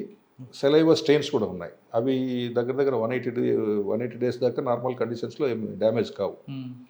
అంటే బీడీ బడ్స్ తాగి పడేస్తే సో ఆ బీడీ బడ్స్ పైన ఉన్న సెలైవా స్టెయిన్స్ను కూడా ఫోరెన్సిక్ ల్యాబొరేటరీకి పంపించేసి కంపారిజన్ చేయడం జరిగింది. ఆ అమ్మాయి వాటర్ నింపుకోవడానికి ఆ ప్లాస్టిక్ పాట్ ఉంటుంది కదా, నింపుకోవడానికి ఒక స్టెయిన్లెస్ స్టీల్ ఒక కప్పు తీసుకొని పోతే దానిపైన ఉన్న ఫింగర్ ప్రింట్స్ కూడా తీసుకోవడం జరిగింది. సో దానిపైన సైంటిఫిక్ ఎవిడెన్స్ పైన ఇనీషియల్గా ఓన్లీ త్రూ ఇన్ఫార్మెంట్, ఆ ఇన్ఫార్మెంట్స్ని మా కానిస్టేబుల్ని పంపించి విలేజ్లో అంతా కూడా ఇన్ఫర్మేషన్ గ్యాదర్ చేశాము. అది ఓల్డ్ మెథడ్. సో ఇన్ఫార్మెంట్స్ ద్వారా ప్రతిదీ సైన్స్ పైన సైంటిఫిక్గానే ఉండదు కదా. సో త్రూ ఇన్ఫార్మెంట్స్ ద్వారా గ్యాదర్ చేసుకోవడము, సబ్సిక్వెంట్గా ఆ సీన్ ఆఫ్ క్రైమ్ అబ్జర్వేషన్ కానీ బాడీ ఎగ్జిబిషన్ చేసిన తర్వాత కానీ ఏవైతే మనకు సెమినల్ స్టెయిన్స్, తర్వాత ఈ బీడీ బడ్స్ పైన ఉన్న సెలైవా స్టెయిన్స్, ఫింగర్ ప్రింట్స్ వీటన్నిటిని బేస్ చేసుకొని ఆ కేసుని ఇన్వెస్టిగేషన్ ట్రెడిషనల్ ప్లస్ సైంటిఫిక్ రెండు లైఫ్ వచ్చింది, లైఫ్ కన్విక్షన్ వచ్చింది. సూపర్ అండి. ఓకే. అక్కడ పనిచేసింది ఓన్లీ 45 డేస్. 45 డేస్లో ఓన్లీ 45 డేస్. తర్వాత ఎక్కడికి వచ్చారు? తర్వాత నేను మరి again I went on medical leave for preparing civil service and group 1 examination. After 8 months I was posted to Tuggali. తుగ్గిలికి వచ్చి మధ్యలో మీ నాన్నగారి మీద అటాక్ జరగడం, ఆ సంఘటన ఎప్పుడు జరిగింది? ఈ సంఘటన అంతా కూడా నేను చెప్పిన 96 ఇన్సిడెంట్, ఇప్పుడు తుగ్గిలి అనేది 96 చెప్తున్నాను. 97, 98 ఇన్సిడెంట్స్ జరిగాయి. 98లో మా ఫాదర్ ఈ was assassinated by the Naxalites. అంటే తుగ్గిలి తర్వాత? తుగ్గిలి తర్వాత. తుగ్గిలి ఇంకోటి కూడా కొత్తపల్లి కూడా ఉంది పోస్ట్. ఆ రెండింటిలో ఏమున్నాయి మీకు మెమరబుల్? సో తుగ్గిలి మెమరబుల్ అని చెప్పేసానంటే తుగ్గిలి నాకు 1 monthకే ట్రాన్స్ఫర్ చేశారు. ఎందుకు? అక్కడ పొలిటీషియన్ ఫైటింగ్, అక్కడ పొలిటికల్గా ఒక మేజర్ ఇన్సిడెంట్ జరిగింది. మా కానిస్టేబుల్స్ తర్వాత పొలిటీషియన్స్ అందరూ కూడా ఒకరిపైన ఒకరు కేసులు పెట్టుకున్నారు. నేను I supported to the department and elevated. అక్కడ తుగ్గిలి ఎస్ఐ బదిలీకి రాజకీయ నాయకులు భారీ యత్నాలు చెప్పేసి ఒక పెద్ద టైటిల్. తర్వాత తుగ్గిలి పోలీసులకు రాజకీయ నాయకులకు ప్రచ్ఛన్న యుద్ధం అని ఒక టైటిల్. ప్రచ్ఛన్న యుద్ధంలో విజేతలు. రీజన్ ఏంటి అంటే నేను రాజకీయ నాయకుడిని అరెస్ట్ చేశాను. సో అరెస్ట్ చేసిన రూలింగ్ పార్టీ. సో బ్రాండ్ ఒక్కొక్క చోట ఒక్కొక్క పోయేటప్పటికే irrespective of any party, ruling లేదు ఏం లేదు. నేను అంతకుముందు ఎరికల్ కృష్ణ రూలింగ్లో ఉన్నప్పుడు అరెస్ట్ చేశాను. సో ఇక్కడ రూలింగ్లో ఉన్నప్పుడు అది పేరు కూడా చెప్తాను, తుగ్గిలి నాగేంద్ర అని చెప్పేసి అరెస్ట్ చేశాను. సో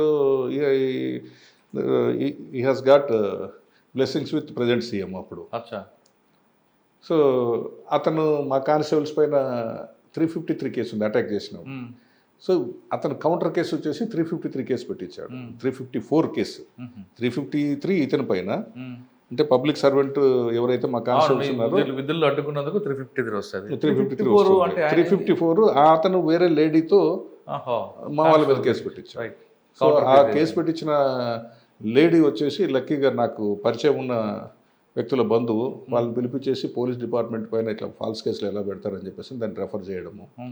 రెఫర్ చేసిన తర్వాత ఇమ్మీడియట్గా వీళ్ళపైన ఉన్న కేసు ఏదైతే ఉందో మా కానిస్టేబుల్స్ పెట్టిన కేసు నాగేంద్ర పైన ఉందో దాంట్లో డిఎస్పీ గారికి చెప్పి నేను లైవ్గా పార్టిసిపేట్ చేయడం జరిగింది, అరెస్ట్ చేయడం జరిగింది. తర్వాత నాగేంద్ర కూడా ఈ విధంగా డిపార్ట్మెంట్కి అగెనిస్ట్గా పోవడం అనేది మంచిది కాదని చెప్పేసి కౌన్సిలింగ్ కూడా ఇవ్వడం జరిగింది.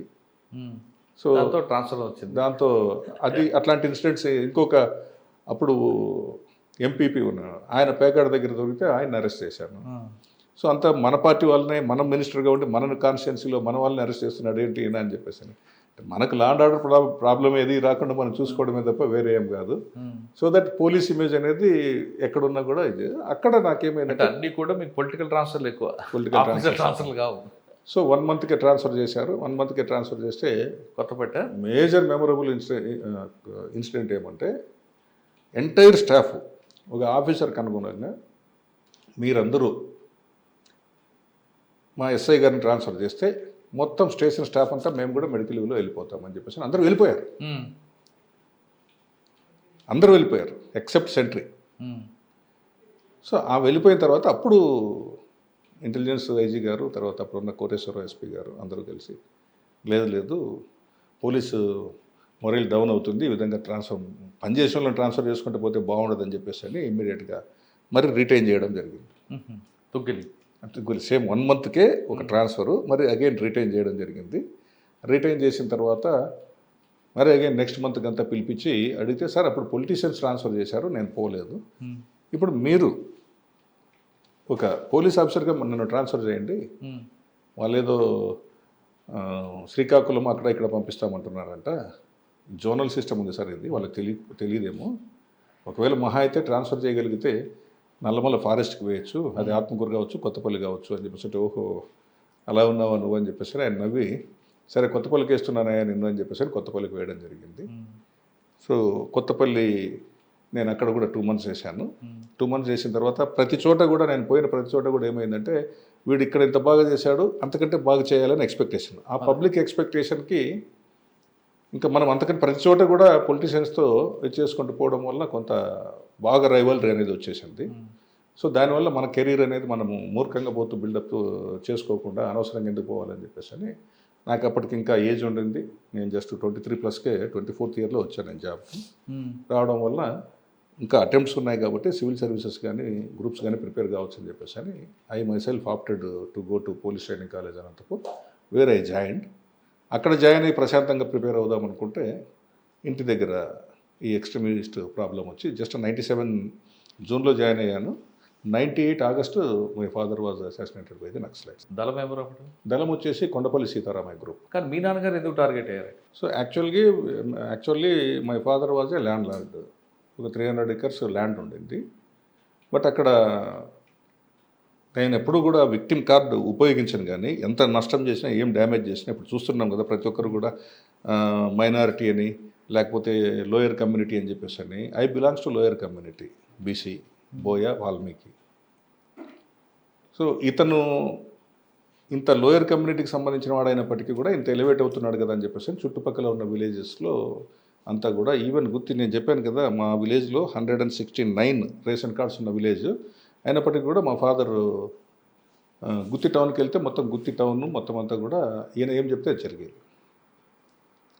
మోరోవర్ ఈయన ఇంపాక్ట్ ఎలా ఉండేదంటే ఉరవకొండ కాన్స్టిట్యున్సీ, గుంటకల్ కాన్స్టిట్యున్సీ, తాడిపత్రి కాన్స్టిట్యున్సీలో ఒక 3-4 మండల్స్, ఇటువైపు Dhone constituency, Pattikonda constituency, majority అంతా కూడా he has got very good relations with the public. అని ఇంటికి వచ్చి కొట్టారా, పిలిపించి కొట్టారా? లేదు, యాక్చువల్గా ఈయన ఏంటంటే ఈయన 300 acres ల్యాండ్ లార్డ్ అయినప్పటికీ వెహికల్ వాడేవాడు కాదు, 4-wheeler కానీ ఏదైనా. ఎందుకంటే నేను అజాత శత్రువులు, నాకెవరు శత్రువులు ఉన్నారని చెప్పేసి అనేవాడు.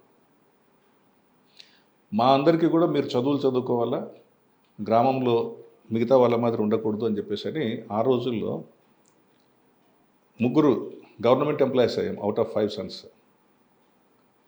సో మాకందరికీ కూడా ఎడ్యుకేషన్ పైన బాగా ప్రయారిటీ ఇస్తూ ఫ్యాక్షనిజం కానీ ఇట్లాంటివన్నీ ఏది ఉండకూడదని చెప్పేసి అని అందరికీ కూడా చెప్పేవాళ్ళు. అయితే మా డిఫెక్ట్ అంటే ఆయన ఓన్ డిఫెక్ట్ అని చెప్పడం కాదు కానీ అదొక తలరాత అనుకోవాలా. చుట్టుపక్కల ఉన్న విలేజెస్లో అంతా కూడా 2 గ్రూపులు ఏవైతే ఉన్నాయో ఆ గ్రూప్లో ఏదో ఒక గ్రూపు కానీ లేదా 2 గ్రూపులు కానీ మా ఫాదర్కి డైరెక్ట్గా బ్లడ్ రిలేటివ్స్ అంతా ఎక్కువ ఉన్నారు. ఇప్పుడు కొంగనపల్లి 7 మర్డర్స్ జరిగాయి చూడండి.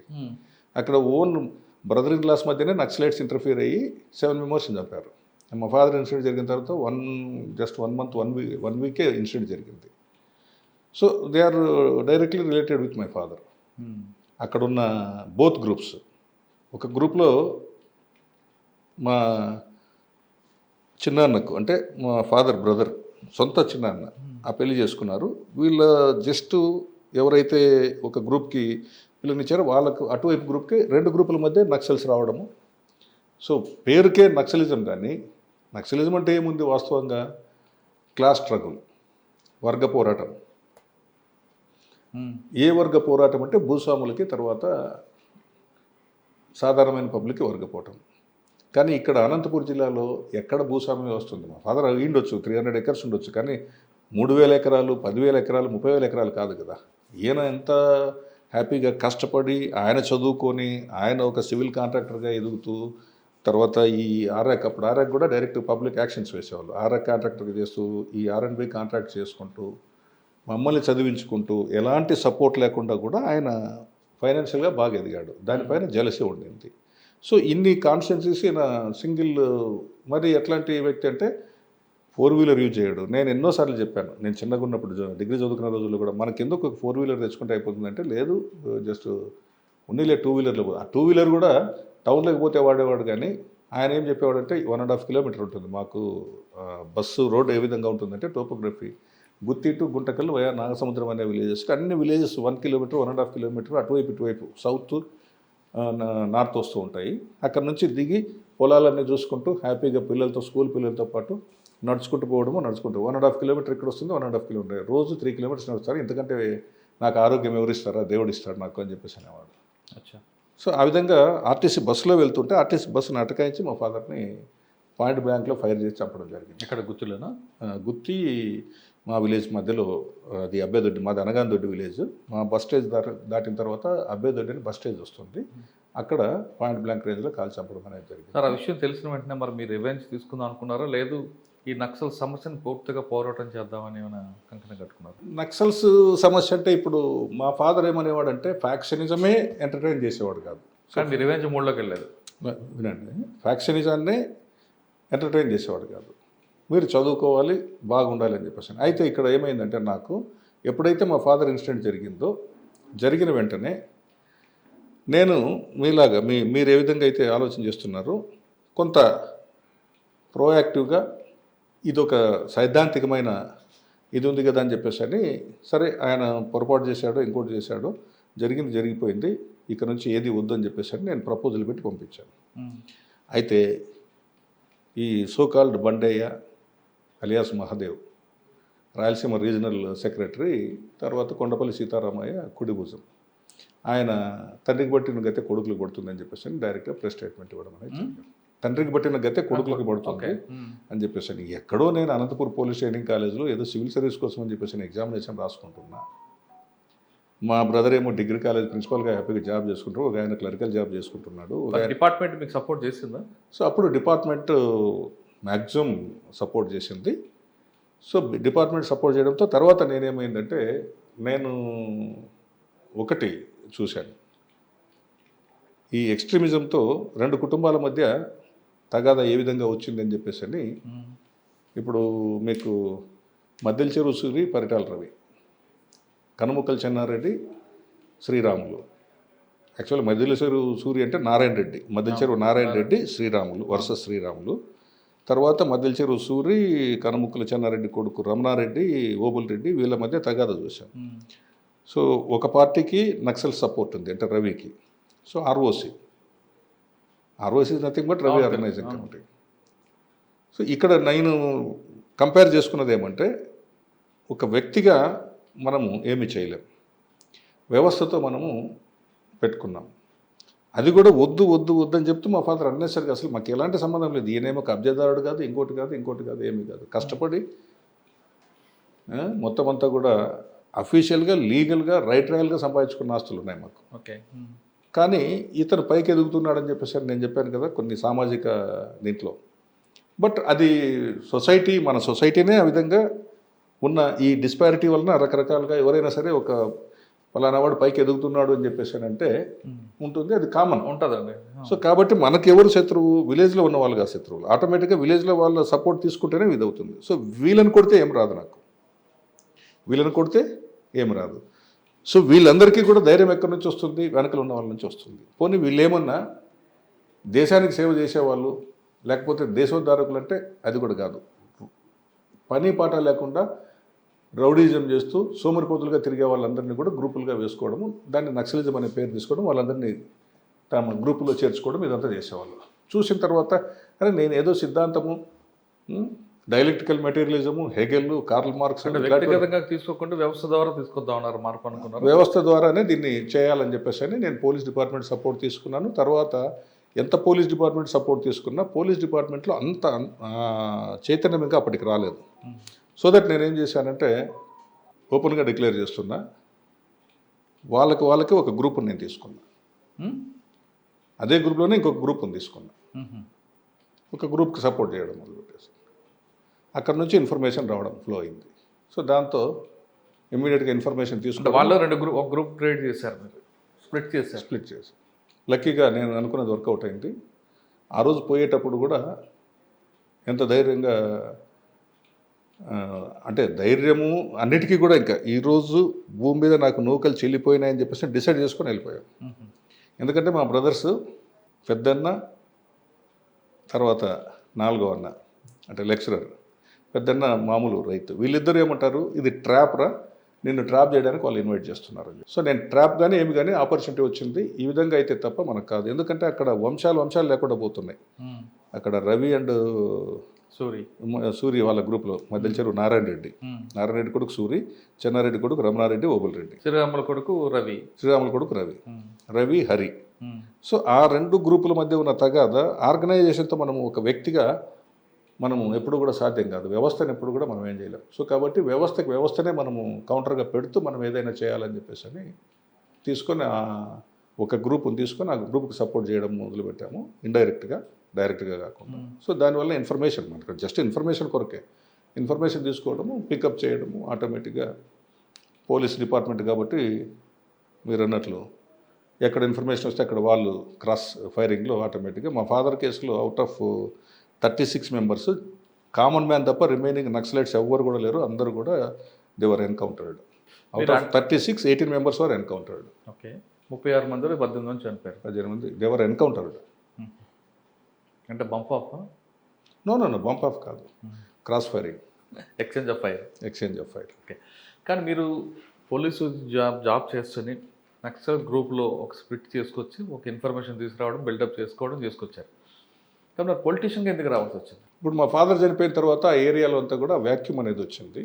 ఆ వ్యాక్యూమ్ రావడం వలన నాకు రకరకాల ఎవరున్నారు ఇక్కడ అని చెప్పేసి అని ఆ గ్యాప్ని వ్యాక్యూమ్ని ఫిల్ చేయడం అనే దానికోసం కూడా ఆపర్చునిటీ ఎలా వచ్చిందంటే అప్పుడు గాదిలింగప్ప అని చెప్పేసి అని సేమ్ మా కమ్యూనిటీ వాడు, మాకు ఆటోమేటిక్గా ఆయన బంధువు అవుతారు, అంటే డిస్టెంట్ రిలేటివ్. సో ఆయన ఎలాగంటే రామారావు పార్టీలో ఉండి రామారావు కోసమే లక్ష్మీ పార్వతి గ్రూప్లోకి వెళ్ళారు. చంద్రబాబు గారు ఇప్పుడు ప్రజెంట్ మినిస్టర్ గారు పయ్యావుల కేసు ద్వారా గాదిలింగప్ప గారిని వచ్చి జాయిన్ కమ్మని చెప్పేసి ప్రజెంట్ గౌరవ సీఎం గారు ఆయన ఇన్వైట్ చేస్తే కూడా ఈయన వెళ్ళలేదు గాదిలింగప్ప గారు. సో గాదిలింగప్ప గారి పైన ఎవరైతే కౌంటర్ బాగుంటుంది అని చెప్పేసి అని నాకు తెలియదు ఇదంతా జరుగుతుందని చెప్పేసి. సో వీళ్ళు రకరకాల సర్వే చేస్తే అందులో నా పేరు గుత్తి కాన్స్టిట్యున్సీకి, ఇప్పుడు గుంటకల్ అంటున్నారు, అప్పుడు గుత్తి మాత్రమే ఉండింది. Guntakal constituency head quarter. ఏ పార్టీ నుండి? టీడీపీ పార్టీ నుండి. సో 2004 ఆఫర్ చేయడం జరిగింది. లాస్ట్ మినిట్ దాకా రకరకాల కారణాల వలన, కర్ణుడికి శాపాలు ఉంటాయి కదా, అలాంటి కారణాల వలన మనల్ని సపోర్ట్ చేసేవాళ్ళు లేకపోవడం వల్ల అది ఆలగడ్డ ఇన్సిడెంట్ అయితేనేమి, తర్వాత రవి గారి దగ్గరికి నేను పిలిస్తే పోకపోవడం వల్ల అయితేనేమి, తర్వాత దేవేంద్ర గౌడ్ గారు నంబర్ 2 ఉండి అక్కడ అప్పుడు ప్రజెంట్ అంటే అప్పుడు sitting then sitting MLA Sainath Goud garu ఎవరికైనా ఇచ్చినా పర్లేదు కానీ ఆ అబ్బాయికి ఇస్తే యంగ్స్టర్, తర్వాత కమ్యూనిటీ ఉంది, ఆ కమ్యూనిటీ వాళ్ళంతా మనకు బాగా క్లోజ్గా ఉంటారు, వాళ్ళ బంధువులంతా మన చుట్టూ తిరిగే వాళ్ళే, వాళ్ళందరూ మనకు పోతే మన గ్రూప్ ఇదైపోతుంది. కానీ మరి పరిటాల రవి గారు మీకు బాగా క్లోజ్ కదా, ఎందుకు మరి దగ్గర అవ్వలేదు? పరిటాల రవి గారు క్లోజ్ ఏం కాదు కానీ బట్ రమ్మన్నారు. That was the only one opportunity has given, but నేను వెళ్ళలేదు. నేను చెప్పింది ఒకటే ఏమంటే, ఈ రోజైనా ఏ రోజైనా రాజకీయాల్లో నేను మరువృక్షంలాగా ఎదగాలనుకుంటున్నాను. నేను ఎటువంటి పరిస్థితుల్లోనూ రవి గారి దగ్గరికి పోయి నేను పిలక మొక్కను కాదలుచుకోలేదు. అచ్చా. సో ఇదే మాట చెప్పాను. అది కూడా మా ఫాదర్ బ్రదర్ని మీడియేషన్ పంపించారు. మా ఫాదర్ బ్రదర్ లాంటి వారు, బ్రదర్ కాదు, ఆయన ex ZPTC of Guntakallu Obulapuram Rangappa Chowdary అని చెప్పేసి అని, ఆయన సర్పంచ్ కాకముందే మా ఫాదర్ సర్పంచ్. ఆ గుత్తి టోటల్ కాన్స్టిట్యున్సీలో ఉన్న సర్పంచులందరూ కూడా మా ఫాదర్ ద్వారా సర్పంచులుగా ఎదిగిన వాళ్ళందరూ కూడా మా ఫాదర్ని బ్రదర్ అని చెప్పేసి అని పిలిచేవాళ్ళు. మా సొంత అన్న కొడుకు, నువ్వు కూడా మా కొడుకు లాంటి వాడివి, ఒకసారి వెళ్దాంరా అని చెప్పేసి అంటే, నాకు యాక్చువల్గా ఇంటెలిజెన్స్ ఆఫీస్ నుంచి, పార్టీ ఆఫీస్ నుంచి, ఎన్టీఆర్ ట్రస్ట్ భవన్ దగ్గర నుంచి పిలుపు వచ్చింది. నేను బయలుదేరిపోతున్నాను. ఆ టైంలో ఈయన వచ్చి ఒక్కసారి రవి దగ్గరికి వెళ్తే మనకు అయిపోతుంది అని చెప్పేసి అని. సో అప్పుడు నేను అక్కడికి ఎందుకు వెళ్తాను, పార్టీ పిలిచి నాకు ఇస్తానప్పుడు నేను పోతే పిలక మొక్కన అయిపోతాను. రవి గారి దగ్గరికి వెళ్తే నేను మరువృక్షంలాగా ఉండాలనుకుంటున్నాను. ఎక్కడున్నా నేను మరువృక్షంలాగానే ఉంటాను కానీ పిలక మొక్కను ఎక్కడ కాదలుచుకోలేదు. నాకు రాకపోయినా నా జాబ్ నాకు ఉంది, సర్వీస్ ఎక్కువ ఉంది, నేను రాకపోయినా బాధ లేదని చెప్పేసి అప్పుడు బయలుదేరి వచ్చిన తర్వాత ఓవర్ నైట్ అది చేంజ్ అయ్యి అప్పుడున్న కేసీ నారాయణ గారికి ఇవ్వడం జరిగింది. దీంట్లో ఇంకా అక్కడి దాకా మనకు రావడానికి కూడా కారణం ఏమంటే, గాదిలింగప్ప గారు ఈ కంటెక్స్ట్లోనే హీ కమిటెడ్ సూసైడ్. అది పెద్ద స్టేట్ వైడ్గా సెన్సేషన్ అయిపోయి రవి అండ్ టీడీపీ వాళ్ళే చంపారని చెప్పేసి అని గాదిలింగప్ప గారు కూతురున్న అమ్మాయిని క్యాండిడేట్గా కాంగ్రెస్ వాళ్ళు డిక్లేర్ చేసుకోవడము, ఆ సింపతి వేవ్ని ఉపయోగించుకోవాలని చెప్పేసి అనుకుంటే, ఆయన సూసైడ్ చేసుకున్నారా లేకపోతే చంపారా అనేది క్లారిటీ లేదు ఇప్పటిదాకా. కానీ బట్ వీళ్ళ ఫాదర్ అయితే ఏకంగా నక్సల్స్ దీంట్లో విక్టిమ్ కదా, ఇంతకంటే సానుభూతి ఏముంటుంది అని చెప్పేసి అని. సో అది కూడా మనకు కౌంటర్ అవుతూ లాస్ట్ మినిట్ దాకా మన పేరు అట్లాగే ఉండిపోవడం జరిగింది. ఎందుకంటే ఈ was assassinated by the Naxalites. పైగా ఎంత పోరాటం పాయింట్ బ్లాంక్లో పెడితే కూడా మా ఫాదరు, రే మీరేంద్ర నన్ను చంపేది, మీకు ఇన్ని ఎలిమెంట్స్ ఉంటుండగా కూడా మరి మీకు రాలేదేంటి? గెలవలేకపోవడానికి కారణం అంటే 2014లో ఉన్న కంటెక్స్ట్ వేరు. అమౌంట్ ఎంత పెడతారు అని చెప్పేసి అడిగారు. అమౌంట్ అంటే అదే పార్టీ కాదు, ఎలక్షన్స్ కోసం ఆయన పర్సనల్గా అమౌంట్, అదే పార్టీ ఎలక్షన్ అప్పుడు 5 crores ఉంటే కొత్త వాళ్ళకి ఇస్తాం, లేకపోతే లేదని చెప్పేసి అని చెప్పారు. ఎంత? 5 crores ఆ రోజుల్లో 2014 5 crores అంటే మేజర్ అమౌంట్. 2000 నేను చెప్పేది 4 ఓడిపోయింది, తర్వాత 9 ఎలక్షన్స్లో ఓడిపోయింది. సో 4 నీలావతి గారు గెలిచారు కాంగ్రెస్, 9 వచ్చేసి మధుసూదన్ గుప్తా గారు గెలిచారు కాంగ్రెస్ పార్టీ. సో 14కి వచ్చేటప్పటికి 2 సార్లు ఓడిపోయింది కాబట్టి ఇది బీజేపీకి ఇస్తామన్నారు. ఆ కంటెక్స్లో బీజేపీ వాళ్ళు నా వెంటపడ్డారు.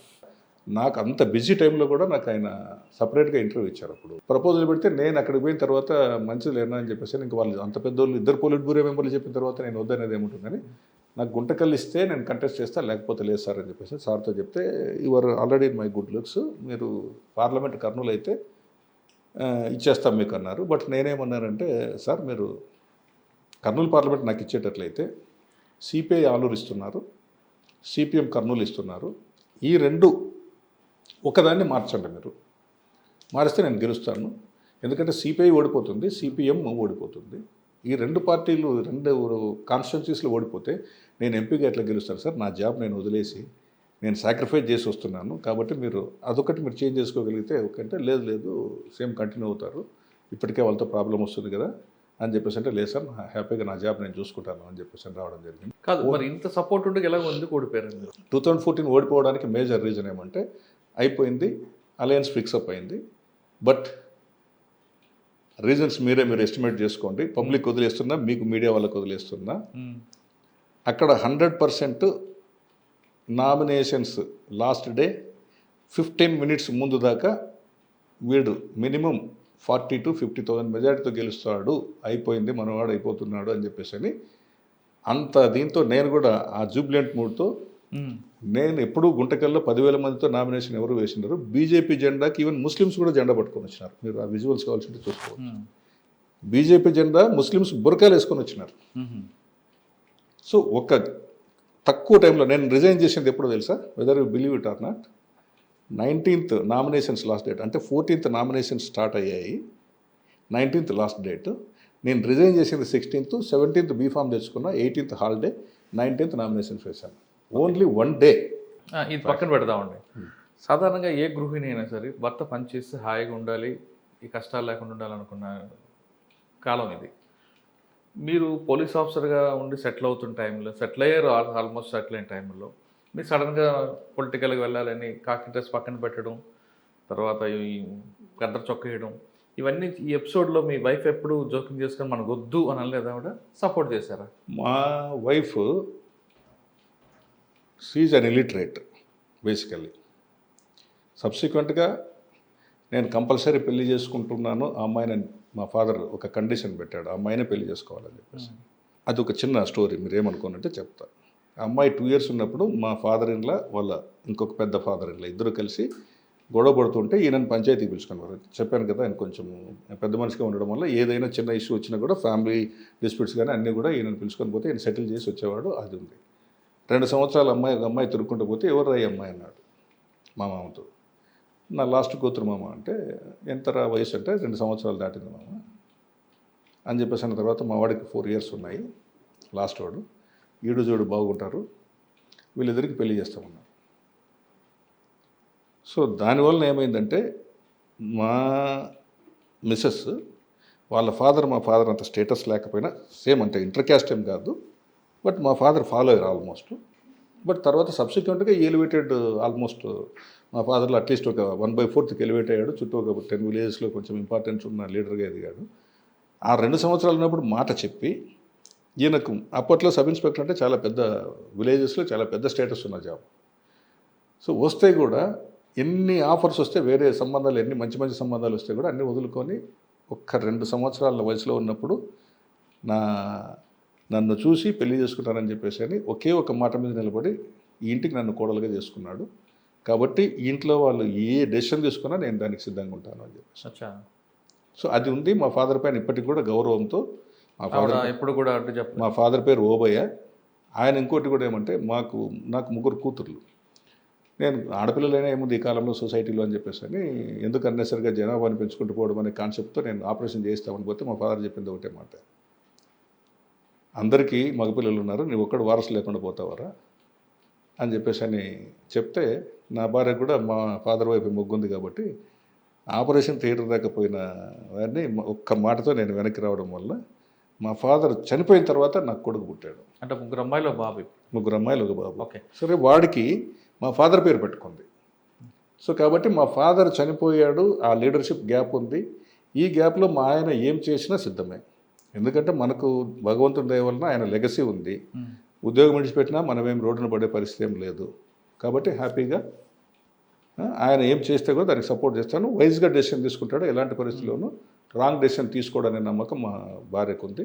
ఓకే. సరే, పర్సనల్ విషయం నుంచి మళ్ళీ ప్రొఫెషనల్ వద్దాం. రాజకీయంగా దెబ్బపడిన తర్వాత తిరిగి మీరు కాకి చొక్క వేసుకున్నారు. ఓకే, వేసుకున్న తర్వాత మళ్ళీ పోస్టింగ్ ఎక్కడ వచ్చింది మీకు? సో వచ్చిన వెంటనే ఇమ్మీడియట్గా నేను ప్రమోషన్ తీసుకునేంత వరకు ఎక్కడ పోస్టింగ్ తీసుకోలేదు, విఆర్లోనే ఉన్నాను. సో ఇమ్మీడియట్గా నేను జాయిన్ అయిన వెంటనే రివ్యూ డిపిసి పెట్టించుకోవడము. సో ఆ రివ్యూ డిపిసిలో నాకు జాబ్ రావడము, సిఐడిలో పనిచేశాను. సో సిఐడిలో 3 years ఉన్నాను నేను. 16 to 19 దాకా ఉన్నా. సో ఇమ్మీడియట్గా అక్కడ 3 years, ఎగ్జాక్ట్గా 3 years పనిచేసిన తర్వాత నెక్స్ట్ కర్నూలు దిశ పోలీస్ స్టేషన్కి రావడం జరిగింది. అక్కడ 4.5 years ఉన్నా. అంటే అప్పుడు డిఎస్పీ ప్రమోషన్ వచ్చింది. డిఎస్పీ ప్రమోషన్ తీసుకునేంత వరకు నేను రీఇన్స్టేట్ అయిన తర్వాత అది బ్లెస్సింగ్స్ ఇన్ ది డిస్గైజ్ అని ఏమంటే, నేను మెడికల్ లీవ్ పెట్టి నేను రిజైన్ చేశాను కదా. ఆ రిజైన్ చేసింది ఎప్పుడంటే 14 January 26th, అంటే రిపబ్లిక్ డే రోజు. రిజైన్ చేసింది April 2014 January 26th నేను రిజిగ్నేషన్ లెటర్ ఇచ్చాను. నా రిజిగ్నేషన్ యాక్సెప్ట్ అయింది April 16th. అంటే 81st డే నాకు రిజిగ్నేషన్ యాక్సెప్ట్ అయింది. సో తిరిగి నేను నాకు డిసెంబర్ 24కి నాకు జీవో ఇష్యూ అయింది, మరి అగైన్ రీఇన్స్టేటెడ్ అని. బట్ ఈ మధ్యలో ఫిబ్రవరిలో ఏమైందంటే ఒక జీవో ఇష్యూ అయింది, 54 జీవో అని చెప్పేసి. అందులో డిఎస్పీ ఎలిజిబుల్ క్యాండిడేట్స్ అందరిది కూడా ఇస్తే నా తర్వాత 54th మెంబర్ ఆల్రెడీ 3.5 years నుంచి డిఎస్పీగా చేస్తున్నారు. సో కాబట్టి ఈ మధ్యలో ఉన్న వాళ్ళందరూ కూడా డిఎస్పీగా ఎలిజిబుల్ అనమాట. నాకు ఆ ఎలిజిబిలిటీ వచ్చింది, ఆ బ్లెస్సింగ్స్ డిస్గైజ్ అనేది అదే. సో నేను రిజిగ్నేషన్కి ఆల్రెడీ లెటర్ పంపించాను. రిజిగ్నేషన్ April 16th యాక్సెప్ట్ చేసింది. అప్పటికి సర్వీస్లో ఉన్నా, ఆ రోజుకి నాకు ఎలిజిబిలిటీ ఉంది. సో ఆ ఎలిజిబిలిటీ బేసిస్ పైన వస్తే నేను ఇమ్మీడియట్గా జాయిన్ అయిన వెంటనే నాకు డిఎస్పీ ప్రమోషన్ ఆటోమేటిక్గా తీసుకుంటాను. సో అదొక ప్రమోషన్ వచ్చి దిశ, డిఎస్పీ ప్రమోషన్ వచ్చేసి దిశ కాదు, సిఐడికి వెళ్ళాను. సిఐడి తర్వాత దిశ కర్నూలు. అక్కడ కూడా మంచి కేసెస్ అన్నీ కూడా వైట్ కలర్ అఫెన్సెస్ అన్నీ కూడా ఇన్వెస్టిగేషన్ చేసాము. అవనీ గోల్డ్ కేసెస్ అన్నీ, తర్వాత ఎమ్మెగనూరు మున్సిపాలిటీ కేసు అని, సర్వశిక్ష అభియాన్ కేసు అని, తర్వాత అగ్రిగోల్డ్ కేసెస్లో అసిస్ట్ చేయడం జరిగింది. ఇవన్నీ మంచి మంచి వైట్ కాలర్ అఫెన్సెస్ అన్నీ కూడా మనకున్న దీనివల్ల ఆఫీసర్స్ మంచి టాస్క్లే ఇచ్చారు. వాటిలో కూడా ఎప్పటికప్పుడు అన్నీ కూడా అప్పటికన్నీ పెండింగ్, దాదాపు 9 years 10 years పెండింగ్ ఉన్న కేసెస్ కూడా అవన్నీ ఫైనలైజ్ చేసి ఛార్జ్ షీట్స్ వేసి రావడం జరిగింది. ఓకే, అక్కడ నుండి దిశ కర్నూలు. దిశ కర్నూలు ఎంతకాలం చేశారండి? సో దిశ కర్నూలు యాక్చువల్గా 19 to 23 దాకా అక్కడ చేశాను. అంటే దాదాపు 4 years 3 months అక్కడ. సో 4 years 3 monthsలో నాకు అట్మోస్ట్ సాటిస్ఫాక్షన్ ఏమంటే, ఎక్కడ ఏ చిన్న లా అండ్ ఆర్డర్ ప్రాబ్లం వచ్చినా my services had been utilised by the then unit officers. పేరుకు దిశ కానీ పనిచేసే లా అండ్ ఆర్డర్లే పనిచేశాను. అందులో పనిచేసినప్పుడు కూడా కర్నూలు డిఎస్పీగా 5 months చేశాను. ఫుల్ అడిషనల్ ఛార్జ్ ప్లస్ దిశ, అదొక సాటిస్ఫాక్షన్. చాలామందికి కర్నూలు డిఎస్పీగా చేయాలని అది ఒక ప్రివిలేజ్డ్గా తీసుకొని నా జీవితంలో ఒక్కసారైనా డిఎస్పీగా చేయాలని చెప్పేసి అని మా బ్యాచ్మెంట్ చాలామంది అసలు కర్నూలు చేయకుండానే రిటైర్ అయిపోయారు. అట్లాంటిది నాకు అప్పుడున్న ఆఫీసర్స్ ఇమ్మీడియట్గా అక్కడున్న అప్పుడు ప్రజెంట్ ఉన్న డిఎస్పీగా రిటైర్డ్ కావడం వల్ల నాకు ఆ 5 months ఇన్ఛార్జ్గా ఇచ్చారు. అట్లాగే నేను ఇక్కడ దిశ డిఎస్పీగా ఉంటూనే ఆలగడ్డ డిఎస్పీగా ఒక 5 months ఇన్ఛార్జ్గా ఉన్నాను. ఇంకా ఆదోని కానీ, డోన్ కానీ, ఆత్మకూరు కానీ ఎప్పుడు డిఎస్పీలు 1 week 10 days సెలవు పెడితే 15 days ఎవరు సెలవు పెట్టినా కూడా నేను ఆ డిఎస్పీ అడిషనల్ ఛార్జ్ చేశాను. అంటే మోరోవర్ జిల్లా మొత్తం మీరు చేశారు? జిల్లా మొత్తం నేను చేశాను, కంబైన్డ్ డిస్ట్రిక్ట్. మోరోవర్ వీళ్ళందరూ ఏ ఇష్యూస్ ఉన్నా, అపోజిషన్ పార్టీలో ఉన్నా, రూలింగ్లో ఉన్నా, ఎక్కడున్నా కూడా మేజర్ ప్రాబ్లం వస్తుందని చెప్పేసి అంటే you have to take care of that entire tour programme అని చెప్పేసి అని. దిశ తర్వాత ఎక్కడికి వచ్చారు? సో దిశ తర్వాత ఆలగడ్డ డిఎస్పీగా వెళ్ళాను. ఓన్లీ ఆడ 9 months ఉన్నాను. ఆ తర్వాత సబ్సిక్వెంట్గా I was transfer to Narsipatnam.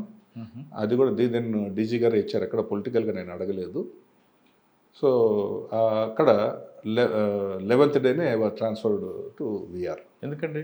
అంటే పొలిటికల్గా నాకు ఇక్కడ ఏదైనా ఇస్తారేమో కర్నూలు డిస్టిక్లో అని చెప్పేసి అనేది అది కొద్దిగా బయటకు వచ్చింది. సార్, మీరు ఫస్ట్లో ఆలగడ్డ చేశారు, తర్వాత డిఎస్పీగా ఆలగడ్డ వచ్చారు. అప్పుడు ఆలగడ్డకి ఇప్పుడు ఆలగడ్డకి మార్పు వచ్చిందా? నేను సబ్ ఇన్స్పెక్టర్గా ఉన్న ఆలగడ్డకి డిఎస్పీగా ఉన్న ఆలగడ్డ కంటే కూడా నేను కంపారిజన్ ఎప్పుడు చేస్తానంటే సిఐ ఆలగడ్డగా చేశాను. మధ్యలో నేను సిఐ ఆలగడ్డ చేశాను, ఆలగడ్డ, డిఎస్పీ ఆలగడ్డ చేశాను. సిఐ ఆలగడ్డ ఉన్నప్పుడు నాకు అప్పుడు మారెప్ప గారు ఈ వైకుంఠం శ్రీరాములు మర్డర్ కేసులో ఆయన తన రోల్ ఎక్కడ బయటపడుతుందో అని చెప్పేసి నన్ను I was transferred out from Aluru circle. చేసిన తర్వాత వీఆర్లో ఉంటే ఆయన గంగుల ప్రతాప్ రెడ్డి గారు, ఏం డియర్ నువ్వు ఇలా వీఆర్లో ఉండడం నాకు నచ్చలేదు అది ఇదని చెప్పేసి అంటే, నేను పాత కక్షలు మనసులో పెట్టుకొని నేను ఎవరిపైన అట్లా విండిక్ట్గా పోను. ఆ రోజు at the spur of the second ఏదైనా జరిగి ఉంటే నేను ఏదైనా అగెనిస్ట్గా ఎవరికైనా పోయి ఉండొచ్చు, కానీ మీరు ఏ ఉద్దేశంతో నన్ను పిలుస్తున్నారంటే నో అలా కాదు, నేను ఏ రోజు మీకు అప్లికేషన్ పెట్టలే, నేను ఎప్పుడన్నా మీకు ఫోన్ చేశానా ఎస్ఐగా ఉన్నప్పుడు? చేయలేదు. సో ఇప్పుడు కూడా నేను అట్లాగే ఉంటా, ఒక్క రోజు కూడా మీకు ఫోన్ చేయను, ఒక రోజు కూడా మీకు అప్లికేషన్ పెట్టను, నువ్వు వచ్చి ఆ సీట్లో కూర్చో, ఇవన్నీ పరిసరాలు చక్కదిద్దుకుంటాయి, నేనుంటే ఎక్కడ ఎలాంటి ఇన్సిడెంట్ జరిగింది మీకు తెలుసు కదా అని చెప్పేసి అన్నాడు. ఓకే డన్, ఓకే అన్నాను. అప్పుడున్న ఐజీ గారు అయితేనేమి, డిఐజీ గారు అయితేనేమి, ఎస్పీ గారు అయితే నాకు 6 నెలలు వీఆర్ తర్వాత, అంటే వీఆర్ అంటే ఎలాంటి పోస్టింగ్ లేకుండా ఉంటుంది. సో అప్పుడు నాకు ఆలగడ్డ పోస్టింగ్ ఇవ్వడం జరిగింది. అక్కడికి పోయిన తర్వాత నేను చేసిందల్లా ఒకటే, ఎక్కడ పొలిటికల్గా నా సర్కిల్లో ఎవరికి ఇర్రెస్పెక్టివ్ ఆఫ్ పార్టీ ఏమీ లేకుండా చేశాను.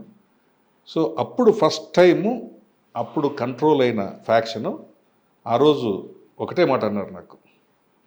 నేను ఎలక్షన్స్ ముందు నేనే ఒకటి చెప్పాను ప్రతాప్ రెడ్డి గారితో, అన్న ఒకటే, మీరు నన్ను ఏ ఎక్స్పెక్టేషన్తో ఇక్కడ తీసుకొచ్చినారో ఆ ఎక్స్పెక్టేషన్ నేను ఫుల్ఫిల్ చేశాను. రేపు ఎలక్షన్స్ వస్తున్నాయి, ఎలక్షన్స్లో పొరపాటున కానీ నేను నీకు సపోర్ట్ చేయకపోతే, మేము వేయించుకుంటే మాకు సపోర్ట్ చేయలేదు, కృతజ్ఞుడు అని చెప్పేసి, కృతజ్ఞత లేనివాడు అని చెప్పేసి నేను అనిపించుకోదలుచుకోలేదు. మీ ఎక్స్పెక్టేషన్కి నేను రీచ్ అయినాను లేదు నాకు తెలియదు, గొడవలు లేకుండా ఆలగడ్డను చూసుకున్నాను, ఆ సాటిస్ఫాక్షన్ నాకు ఉంది అని చెప్పేసి ఆయన కూడా ఒకటే అన్నాడు. అదే వెంకటరామయ్య, అవతలి వాళ్ళు ఇక్కడ ఆలగడ్డలో ఉంటే ఎప్పుడు ఇన్సిడెంట్స్ ఉంటాయి, ఆలగడ్డ అంటే అది బాంబుల గడ్డ అది అని చెప్పేసి నాకు దీన్ని కోస్టల్ ఏరియా లాగా చూడాలని చెప్పేసి ఆలోచన ఉంది. నువ్వు వచ్చినావు, ఐఎమ్ వెరీ మచ్ సాటిస్ఫైడ్, హ్యాపీగా మీరు చేయగలిగారు. ఈరోజు ఇది ఆలగడ్డన కోస్టల్ ఏరియా అని చెప్పేసి అంటున్నారు, అంత ప్రశాంతంగా ఉంది అని చెప్పేసి ఒక్క ఇన్సిడెంట్ కూడా జరగలేదు. ఒకే ఒక ఇన్సిడెంట్ జరిగింది, అది కూడా చాగలమట్లో జరిగింది నేను సిఐగా ఉన్నప్పుడు. అది కూడా with in the family murders, double murder జరిగింది. ఆ మర్డర్ కేసులో కూడా నేను ఇన్వెస్టిగేషన్ చేశాను, క్లియర్ కట్గా యాక్టివ్గా పార్టిసిపేట్ చేసి దాంట్లో లైఫ్ కన్విక్షన్ రావడం జరిగింది. అది కూడా రూలింగ్ పార్టీ వాళ్ళే అక్యూజ్డ్. సో అంటే ప్రతాప్ రెడ్డి నన్ను వేయించుకుంటే నేను చేసిన ఇది ఏమంటే వాళ్ళ పార్టీ వాళ్ళకి యావజ్జీవ కారాగార శిక్ష వేయించాం.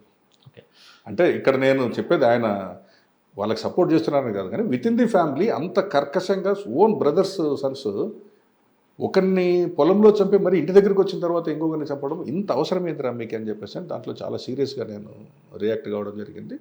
లీగల్గా ఏమేమైతే ఉన్నాయో అన్ని ప్రికాషన్స్ తీసుకున్నాను. దాంట్లో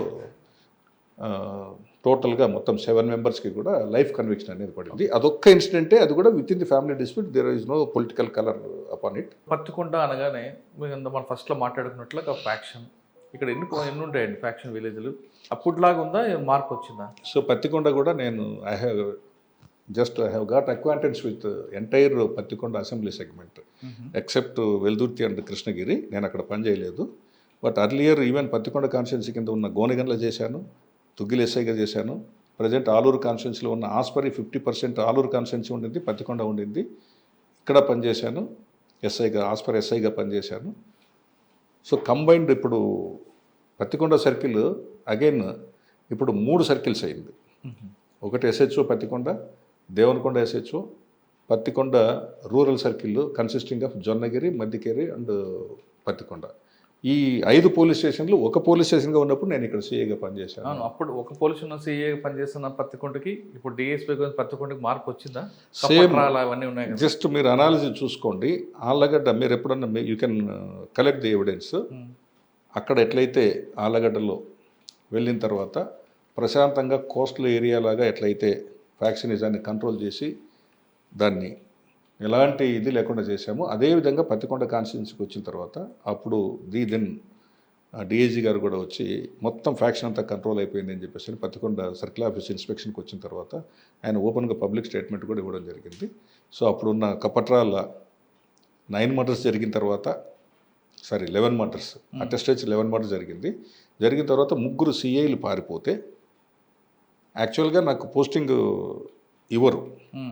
ఇప్పుడు ప్రజెంట్ ఉన్న కోట్ల సూర్యప్రకాష్ రెడ్డి గారు ఈ was under the false notion అనమాట. ఎవరు ఆయన దగ్గరికి పోయేదంతా కూడా ఈయన అట్లా ఇట్లా అని చెప్పేసి మనకు ఫ్యామిలీకి అగనిస్ట్ అది ఇది అని చెప్పేవాడు. ఓపెన్గా చెప్తున్నాను నేమ్స్ కూడా.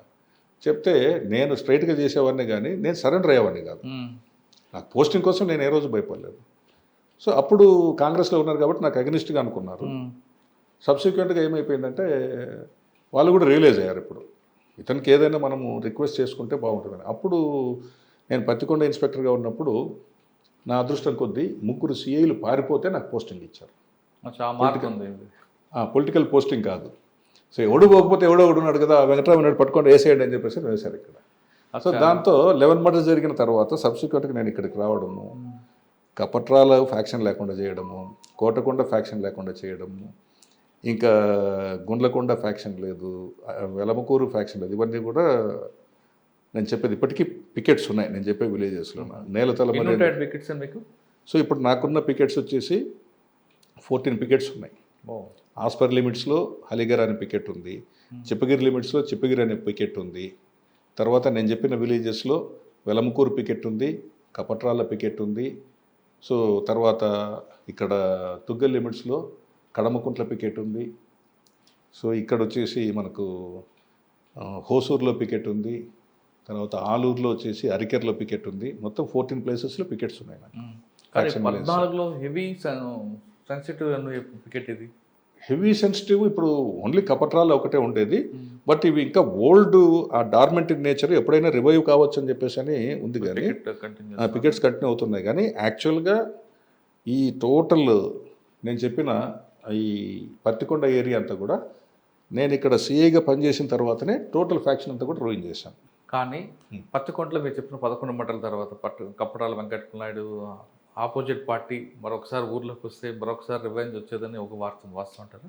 ఇప్పుడు ఆల్రెడీ ఉన్నారు కదా, ఆల్రెడీ ఉన్నారు, ఆవిడ కూడా ఉన్నారా? ఆల్రెడీ ఊర్లోనే ఉన్నారు. ఎవరి పనులు వాళ్ళు చేసుకుంటున్నారు. అలాంటి ప్రాబ్లమే లేదు. It is not at all. Already వాళ్ళకు కన్విక్షన్ పీరియడ్ కొంత చేశారు, తర్వాత వచ్చారు. సో వచ్చిన తర్వాత అక్కడ ఈదుల దేవరబండి అని చెప్పేసి దాంట్లో అక్కడ మద్దిలేటి నాయుడు ఉంటున్నాడు, దివాకర్ నాయుడు, వీళ్ళందరూ కూడా ఊర్లోనే ఉంటున్నారు. సో ఈ వెంకటప్ప నాయుడు గారి కూతురు బొజ్జమ్మ వీళ్ళందరూ కూడా జిల్లేడు బుడుకులు అని చెప్పేసి మొదటి నుంచి అక్కడే ఉంటున్నారు వాళ్ళు. సో అక్కడ ఎక్కడ ఉన్నారండి? సేమ్ జిల్లేడు బుడుకులు అంటే కపట్రాల హ్యామ్లెట్ అది.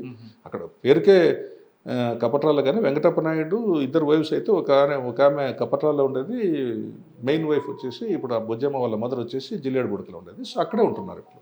సో అక్కడే ఉంటున్నారు, ఎక్కడ ఎలాంటి ప్రాబ్లం లేదు. ఎప్పటికప్పుడు మేము ప్రికాషన్ తీసుకుంటాం, బోత్ పార్టీస్కి కౌన్సిలింగ్ ఇస్తున్నాము. So she became Valmiki federation president entire state Bojjamma garu. So కాబట్టి ఎలాంటి ప్రాబ్లమ్స్ లేవు. ఈ ఇన్సిడెంట్స్ కూడా మేజర్ ఇన్సిడెంట్ ఏదైతే ఉందో ఇక్కడ హోసూరు నేను రాకముందు జరిగింది. బొమ్మిరెడ్డిపల్లి కూడా వెల్దుర్తి మండలంలో బొమ్మిరెడ్డిపల్లి ఉంది, అక్కడ ఆ ఇన్సిడెంట్ కూడా నేను రాకముందే జరిగింది. సార్ ఇక్కడ ఉన్నారు ప్రస్తుతం. కానీ కర్నూలు జిల్లాలో ఏది జరిగినా మేజర్ ఇన్సిడెంట్ జరుగుతుంది మీకు వెంకటరామయ్య గారికి పిలిపేందుకు వస్తుంది. అంటే పాత సీనియర్ ఆఫీసర్ అయినా ఇన్వెస్టిగేషన్ ది బెస్ట్ చేస్తారనా, లేదంటే పొలిటికల్గా కూడా టచ్ ఉంది కాబట్టి వాళ్ళని కూడా మేనేజ్ చేస్తారనా? అన్నీ ఉన్నాయి, మీరు చెప్పినవన్నీ కూడా ఉన్నాయి. పొలిటికల్ లీడర్స్ వెంకటరామయ్య ఉన్నాడంటే ఎవరు ఇంకేం మాట్లాడరు ఒకటి. తర్వాత ఇన్వెస్టిగేషన్లో ఎక్కడ కాంప్రమైజ్ కామనేది ఒకటి. రైట్. తర్వాత ఆఫీసర్స్ ఏదైతే చెప్తారో దాన్ని తూచా తప్పకుండా పాటిస్తారు, స్క్రూప్లెస్గా ఒబీడియంట్గా పాటిస్తారని చెప్పేసి. జనరల్గా కొంత ఏమవుతుందంటే పొలిటికల్గా ఉంటే ఒబీడియన్స్ అనేది తగ్గిపోతుంది. సో ఇట్లాంటివన్నీ ఏమి లేకుండా, పైగా మోర్ ఓవర్ ఈవెన్ పొలిటీషియన్స్ మన మాట వినకపోయినా with by the grace of God కింద పబ్లిక్ ఎప్పుడు కూడా మన మీద హోప్స్ పెట్టుకొని ఉంటారు. కాబట్టి లీడర్ వినలేదనుకోండి, ఇమ్మీడియట్గా జనరల్లో పబ్లిక్ వెళ్ళిపోతాం. పబ్లిక్ వెళ్ళిపోయి ఒక ఇన్సిడెంట్ అంటే ఫన్నీ థింగ్ చెప్తున్నాను మీకు. ఒక లీడర్ వచ్చేసి ఆఫీస్ మీదకి వస్తే 2 గ్రూపులు వచ్చినాయి. అక్కడ ఒక 200, ఇక్కడ ఒక 200 మెంబర్స్ ఉన్నారు. వాళ్ళందరికీ పబ్లిక్ అంతా చెప్పాం, ఏమయ్యా మీరు రాజకీయ నాయకులు పిలుచుకొని వచ్చారు కదా, మరి మీరు రాజకీయం కావాలన్నా, పోలీస్ ఆఫీసర్గా కావాలన్నా, లేదా నేను ఒక వెంకటరామయ్యగా మీ దగ్గరకు వచ్చి మీకు సమస్య పరిష్కారం చేయాలంటే ఏం చేయాలి, కావాలంటే మాకు ఇవన్నీ ఏమొద్దు సార్, మీరు ఊర్లోకి రండి, మేము పరిష్కారం చేసుకుంటామని చెప్పి. అటువైపు 200, ఇటువైపు 200 గ్రూప్ ఉన్నప్పుడు సో అట్లంటే పబ్లిక్తో ఇంటరాక్షన్ ఎక్కువైపోయింది. సో పబ్లిక్తో ఇంటరాక్షన్ అనేది మొదటి నుంచి పెట్టుకున్నాము.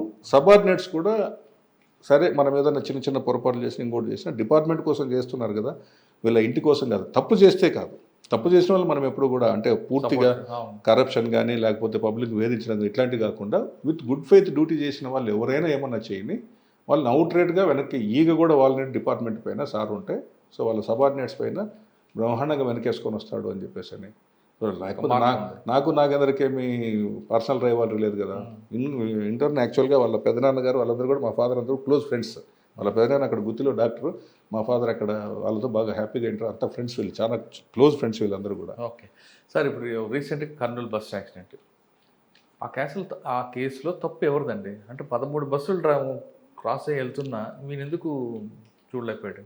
యాక్చువల్గా పోలీసుది కానీ లేకపోతే ఇంకోటి కానీ అక్కడున్న మీరు సిరీస్ ఆఫ్ ఇన్సిడెంట్స్ మీరు లెక్క తీసుకుంటే ఇక్కడ ఎవరిది ఏం తప్పు లేదు.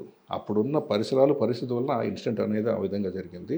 చూడండి, ఒక డ్రంక్ అండ్ డ్రైవ్ అనేది 2 అబ్బాయిలు అక్కడ పెద్దటేకూరు దగ్గర మందు తాగారు, పెట్రోల్ బంక్ దగ్గర డీజిల్ కొట్టించుకున్నారు, పక్కనే వచ్చి జస్ట్ ఒక 175 మీటర్స్ డిస్టెన్స్లో సెంటర్లో ఉన్న డివైడర్కి తగిలి అతను ఆన్ ది స్పాట్ చనిపోవడం జరిగింది. అంటే because of drunk and drive వాడు అక్కడికి వెళ్ళిపోయాడు.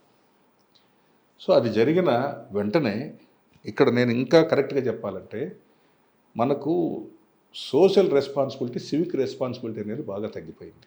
తగ్గిపోయింది లేదు అసలు. అది లేదని మీరు చెప్తే నేను కూడా యాక్సెప్ట్ చేస్తాను. నేను ఆ మాట అనలేకపోతున్నాను, ఎందుకంటే being a public servant social me responsibility duty ఏంటి, మీరేం చేశారని చెప్పేసి రేపొద్దున క్వశ్చన్ చేయకూడదు. బట్ సోషల్ రెస్పాన్సిబిలిటీ ఇక్కడ ఏమైందంటే, ఒక అబ్బాయి వాడు తాగుబోతు కావచ్చు, ఇంకోటి కావచ్చు, డివైడర్కి కొట్టి మోటార్ సైకిల్ అటు సైడ్ మధ్యలో, రోడ్డుకి మధ్యలో పడి ఆ ఇబ్బంది పడుతూ డెడ్ బాడీని తీసుకొచ్చి లెఫ్ట్ సైడ్ లాగి మోటార్ సైకిల్ లాగడానికి ప్రయత్నం చేసే లోపు ఈ సోకాల్డ్ బస్సెస్ కానీ లారీస్ కానీ, ఒక బస్ డ్రైవర్ వీడొక్కడే కాదు అందరూ చూస్తూ పోతున్నారే కానీ, అది కూడా రికార్డు కూడా మేము కలెక్ట్ చేసాం. బస్సులో ఒక ఫ్రంట్ కెమెరాతో వీడు ఆ డెడ్ బాడీ పక్కన ఉన్నది, మోటార్ సైకిల్ మధ్యలో పడింది, ఆ మోటార్ సైకిల్ని ఇటువైపు ఇట్లా కట్ చేసుకొని పోతున్నారే తప్ప ఎవరు ఆపలేదు. అయితే అప్పుడు ఆ వర్షం వచ్చే దీంట్లోన ఈ కండిషన్స్లో ఎవరు ఆపకుండా పోతే ఒక బస్సు ముందు బస్సు వాడు కొంత లాగాడు, అది దగ్గర ఒక 55 మీటర్స్ దాకా లాగాడు. అప్పుడు అది ఫ్రిక్షన్ వచ్చి పెట్రోల్ ట్యాంకు ఎక్స్ప్లోడ్ కాలేదు.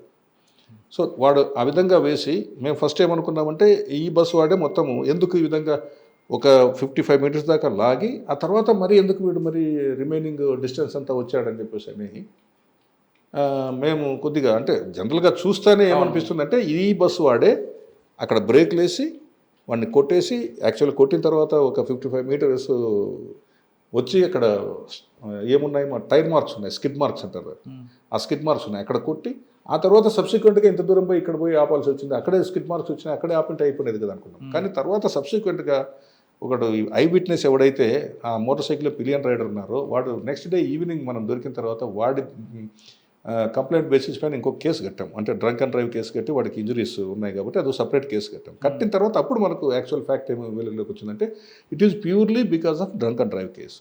ఈ తాగి నడపడం వలన యాక్సిడెంట్ కావడము, ఆ మోటార్ సైకిల్ వాడము, ఒక బస్సు వాడు కొంత డ్రాగ్ చేయడము, ఈ బస్సు వాడు అప్రయత్నంగా వాడు వెనకాలే పోతుంది వితౌట్ గ్యాప్. చూడండి ఈ బస్సు డ్రైవర్లంతా ఎంత నెగ్లిజెంట్గా, ఎంత ఇది అంటే ప్రాణాలు అంటే లెక్కలేదంటే, వాడు జస్ట్ స్కిడ్ మార్క్స్ వచ్చిపోయిన తర్వాత వాడు వెనకాలనే వరుస పెట్టి రావడము, వీడు కరెక్ట్గా దాన్ని మధ్యలో సెంటర్లో వేసుకోవడము, దాదాపు 120 మీటర్స్ పైగా డ్రాగ్ చేయడంతో అక్కడ స్పార్క్కి వచ్చేసి పెట్రోల్ ట్యాంక్లో ఉన్న పెట్రోల్ ఎక్స్ప్లోడ్ కావడము.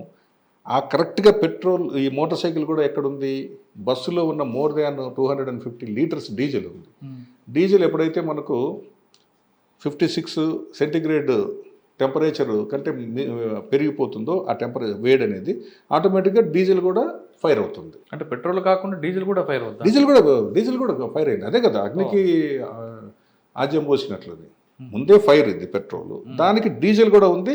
టెంపరేచర్ ఇది ఒక్కసారిగా ఎక్స్ప్లోడ్ కావడంతో టెంపరేచర్ పెరిగితే అంత ఫాస్ట్గా ఫ్లేమ్స్ అనేది రావడం జరిగింది. సో కాబట్టి driver negligence plus drunk and drive వాడి యొక్క ఇది, ఈ రెండింటి వలన కాస్ట్ 19 లైఫ్స్. సార్ ఇక్కడ డ్రంక్ అండ్ డ్రైవ్ చేశాడు, డ్రైవింగ్ చేస్తున్న వ్యక్తి తాగున్నాడు, వెనక్కి కూర్చున్న వ్యక్తి తాగున్నాడు అనుకుంటాం. తాగున్నాడు ఇద్దరు కలిసి తాగారు, యాక్సిడెంట్ అయింది. వీడు డెడ్ బాడీని బయటికి తీసుకొచ్చాడు.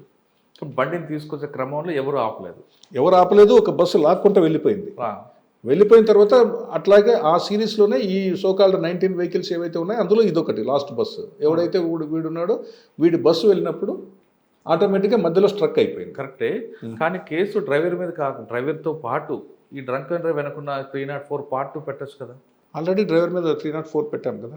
డ్రైవర్ మీద పెట్టారు. ఈ డ్రంక్ అండ్ డ్రైవ్ ఉన్నారు, అతని పైన కేసు పెట్టాం ఆల్రెడీ. ఆయన మీద కూడా ఉందా? ఆయన కూడా ఉంది, బట్ ఆయన ఆల్రెడీ డైడ్ కాబట్టి ఆటోమేటిక్గా దట్ విల్ బి. చనిపోయిన వ్యక్తి వెనక్కి కూర్చున్నాడు కదా, వెనకున్న వ్యక్తి ఈజ్ నాట్ ఏ రైడర్ కదా. ఎక్కడ కూడా మన చట్టంలో డ్రైవర్కే పెనాల్టీ ఉంటుంది కానీ పిలియన్ రైడర్ తాగకూడదని ఎక్కడ లేదు. తాగకూడదని కాదు కానీ అంటుంది అక్కడ క్వశ్చన్ అది కాదు. వెహికల్ ఆగింది, డెడ్ బాడీని బయట తీసుకొచ్చాడు, ఒక బస్సు తప్పించాడు. కానీ ఆ బస్సులు బండి లావడం ఇష్టం లేక, లేదంటే బండి సాగాడు కానీ ఇంకా చేయకుండా వెళ్ళిపోయాడు. ఆయన చేయకుండా కాదు, వీడు జస్ట్ మోటార్ సైకిల్ పట్టుకొని ఇలా లాగేటప్పటికే ఒక వెహికల్ వచ్చి లాక్కుంటూ పోతుంది. వరుసగా దానిపైన సిరీస్ ఆఫ్ వెహికల్స్ పోతున్నాయి. ఆ క్రమంలోనే ఈ బస్సు వాడు మధ్యలో దాని కరెక్ట్ సెంటర్లో స్ట్రక్ అవ్వడము, ఎక్స్ప్లోడ్ కావడం జరిగింది. ఆ ఇన్సిడెంట్ అవగానే పారిపోయి ఉన్నాడు ఆయన. ఎవరు? అతను పెళ్లి ఉందని చెప్పేసి యాక్చువల్గా అక్కడ నుంచి చూసి తర్వాత ఏమవుతుందని చెప్పేసి భయంతో పారిపోయాడు. అంటే ఇందులో ఆయన రోల్ లేదు, నెగ్లిజెన్స్ ఏంది అంటే ఇందులో మెయిన్ అయితే డ్రైవర్ ఒకడు. డ్రైవరు మెయిన్ ఎవరైతే తాగి డ్రైవ్ చేశాడో అతనికి సపరేట్ కేసు అది. యాక్చువల్గా separate case has been registered against the motor cyclist. తర్వాత డ్రైవర్ ఏదైతే చేశాడో ఇతనికి అగెనిస్ట్గా ఇంకో కేసు రిజిస్టర్ చేశాము. అందులో ఓనర్ నెగ్లిజెన్స్ కూడా, అంటే సీటింగ్ అరేంజ్మెంట్స్ కానీ బయటికి ప్యాసింజర్స్ రాకుండా పోవడానికి. సార్ ఆ బస్సులో డ్రైవర్కి పక్కన ఉన్న డోర్ కూడా ఇప్పుడు ఓపెన్ కావట్లేదు కదండి. వాస్తవం, దానిపైన కూడా కేసు వేసాము. అది సెక్షన్ ఆఫ్ లా కూడా వేసాం, అప్రాప్రియేట్ సెక్షన్స్. అది ఓపెన్ అయ్యింటే కొంత తగ్గుంటుంది, కొంత ఇంకా 19 మెంబర్స్ కాకుండా కొంతమంది సేవ్డ్ దేర్ లైఫ్స్. అందులో సెన్సార్స్ కూడా ఉంటాయి, అవి కూడా పనిచేయలేదు అంటారండి బస్సులో. ఫ్యాక్ట్ అది చాలా మటుకు పనిచేయలేదు. బాగా నెగ్లిజెన్స్ అనేది, ఓనర్ నెగ్లిజెన్స్, డ్రైవర్ నెగ్లిజెన్స్ ఉంది. అందుకని మనం ఓనర్ పైన తర్వాత డ్రైవర్ పైన 304 Part 2 కేసు కూడా పెట్టడం జరిగింది. అంటే వాళ్ళందరూ అరెస్ట్ అంటే కూడా ఇద్దరిని అరెస్ట్ చేశాం. వచ్చారు బయటకి, ఏమైనా ఇంకా రాలేదు. అతను బెయిల్ మీద వచ్చారు. తర్వాత ఇతనికి ఓనర్కి ఏమైందంటే court it self only motor vehicle violations కిందనే తీసుకుంది, కానీ కాగ్నిజెన్స్ 304 Part 2 అనేది ఓనర్కి రెస్పాన్సిబిలిటీ లేదని చెప్పేసి దానిపైన రివిజన్ పిటిషన్ కూడా వేశాము. అది రిజల్ట్ కూడా వచ్చింది, తీసుకోలేదు. బట్ అప్రాప్రియేట్ సెక్షన్స్ అన్ని కూడా వేశాం. రిమైనింగ్ ఎక్సెప్ట్ 304 Part 2 ఓనర్కి అప్లై కాదు, డ్రైవర్కి అప్లై అవుతుంది కాబట్టి దానిపైన మేము ప్రొసీడ్ అయ్యాం. ఓకే సార్, ఫైనల్గా చెప్పండి. 91లో మీరు డిపార్ట్మెంట్కి వచ్చినప్పుడు రకరకాలు చూసారు, ఫ్యాక్షన్ చూసారు, మా నక్సలిజం అన్నీ చూసారు. ఇప్పుడు అవన్నీ తగ్గిపోయాయి. ఇప్పుడు సైబర్ క్రైమ్ మీ ఏరియాలో కానీ, ఆంధ్రప్రదేశ్లో కానీ, తెలంగాణ ఎక్కడైనా సరే సైబర్ క్రైమ్ విక్టిమ్ కాకుండా ఉండాలంటే ఏం చేయాలంటారు? కేసు అవ్వడం, మీరు వాడిని తిరగడం అని పక్కన పెడదాం, అసలు ముందు పబ్లిక్ నుంచి ఏం కావాలి? పబ్లిక్లో చైతన్యం కావాలి. అందులో భాగంగానే మా గౌరవ డీజీ గారు కానీ, మా డిఐజీ గారు కానీ, ఎస్పీ గారు కానీ ప్రతిరోజు ప్రతి నిత్యము మేము అవేర్నెస్ క్యాంప్స్ పెడుతున్నాం. Whether you believe it or not, ఇప్పుడు సైబర్ క్రైమ్ పైనే టోటల్గా మేము నంబర్స్ డిస్ప్లే చేస్తున్నాం. 1930కి ఇచ్చేయండి, మీరు ఇమ్మీడియట్గా పోలీస్ స్టేషన్కి రాకపోయినా పర్వాలేదు, మీరు 1930కి ఇవ్వండి అనేది. కానీ అంటే జరగకముందు, అది జరిగిన తర్వాత జరగకముందు మాత్రము ప్రతి విలేజ్లోనూ ఈ రోజు లేదనకుండా సైబర్ క్రైమ్ పైన, క్రైమ్ అగెనిస్ట్ ఉమెన్ పైన, ఈ రెండింటిపైన కూడా ఫోకస్ చేస్తూ ప్రతిరోజు అవేర్నెస్ క్యాంప్స్ పెడుతున్నాము. బట్ మన ఇండియా అనేది సమ్ కోర్స్ ఆఫ్ పాపులేషన్ ఉంది, మనం రీచ్ కాగలిగేది ఎంతవరకు అయితే కాగలుగుతున్నాము. ఎక్కడో చోట పొరపాట్లు, ఈవెన్ ఎడ్యుకేటెడ్ కూడా రీసెంట్గా చూస్తూ ఉంటాము. I don't want to mention the names of the persons. Highly qualified educated కూడా పొరపాట్లు చేస్తున్నారు. అది కరెక్టా కాదా, ప్లాట్ఫామ్లో మనం ఎక్కడ ఇన్వెస్ట్ చేస్తున్నాము, ఏం కథ అనేది ప్లాట్ఫామ్స్ కూడా కరెక్టా కాదా అనేది చూసుకోకుండా చేయడం వల్ల ఇట్లాంటివన్నీ జరిగిపోతుంటాయి. ముఖ్యంగా మనము ఇప్పుడంతా కూడా మొత్తం మన లైఫ్ అంతా కూడా మన సెల్ ఫోన్లోనే ఉంది. సో సెల్ ఫోన్ హ్యాండిల్ చేయడం అనేది it should be very careful. We have to take care of that.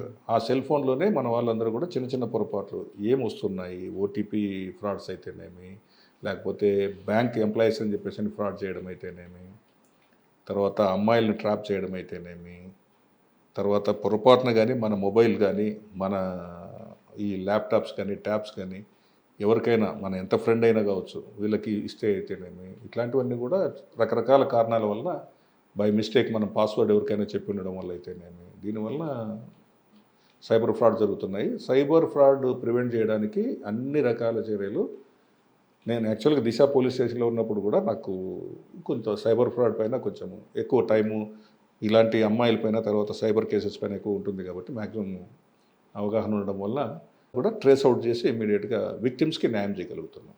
Cyber crime గతంలో వెంకటరామయ్య గారి డిపార్ట్మెంట్కి వచ్చినప్పటికీ ట్రెడిషనల్ క్రైమ్ ఉండేది, తర్వాత వైట్ కాలర్ రెఫరెన్స్ అయింది, తర్వాత ఆయన నక్సల్స్ ఆయన కూడా బాధితులు. ఇన్ని రకాలు చూసిన తర్వాత ప్రజెంట్ మాత్రం సైబర్ క్రైమ్ పట్ల చాలా ఎక్కువగా అవేర్నెస్ ఉండాలంటున్నారు.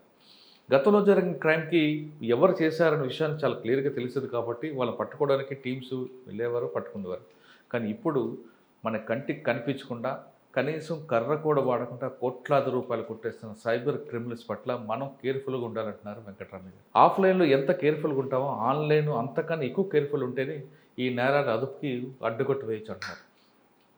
అడిగాం కదా అని ఎవరు పడితే వాళ్ళకి ఫ్రెండ్ రిక్వెస్ట్లకు ఓకే చేసి ఇటువంటి విషయాలన్నీ, మనం ఇంటి విషయాలన్నీ కూడా షేర్ చేస్తే ఖచ్చితంగా మనం మోసపోతాం.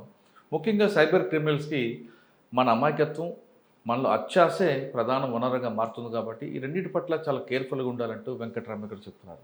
ఇది ఈ వారం వెంకటరామయ్య గారితో ఎక్స్క్లూజివ్ ఇంటర్వ్యూ. వచ్చే వారం మరొక ఇష్టం మళ్ళీ కలుద్దాం. అంతవరకు నమస్తే. Thank you very much. Thank you.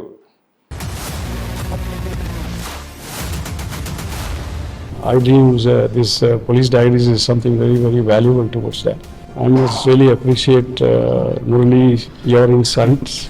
iDreams founder and CEO చిన్న వాసుదేవ్ రెడ్డి గారితో మురళీధర్ క్రైమ్ స్టోరీస్ చాలా ఫేమస్ అయిపోయినాయి. గౌతమ్ సవాంగ్ గారు well done. I congratulate him for doing so well, and I congratulate him his boss also. So well.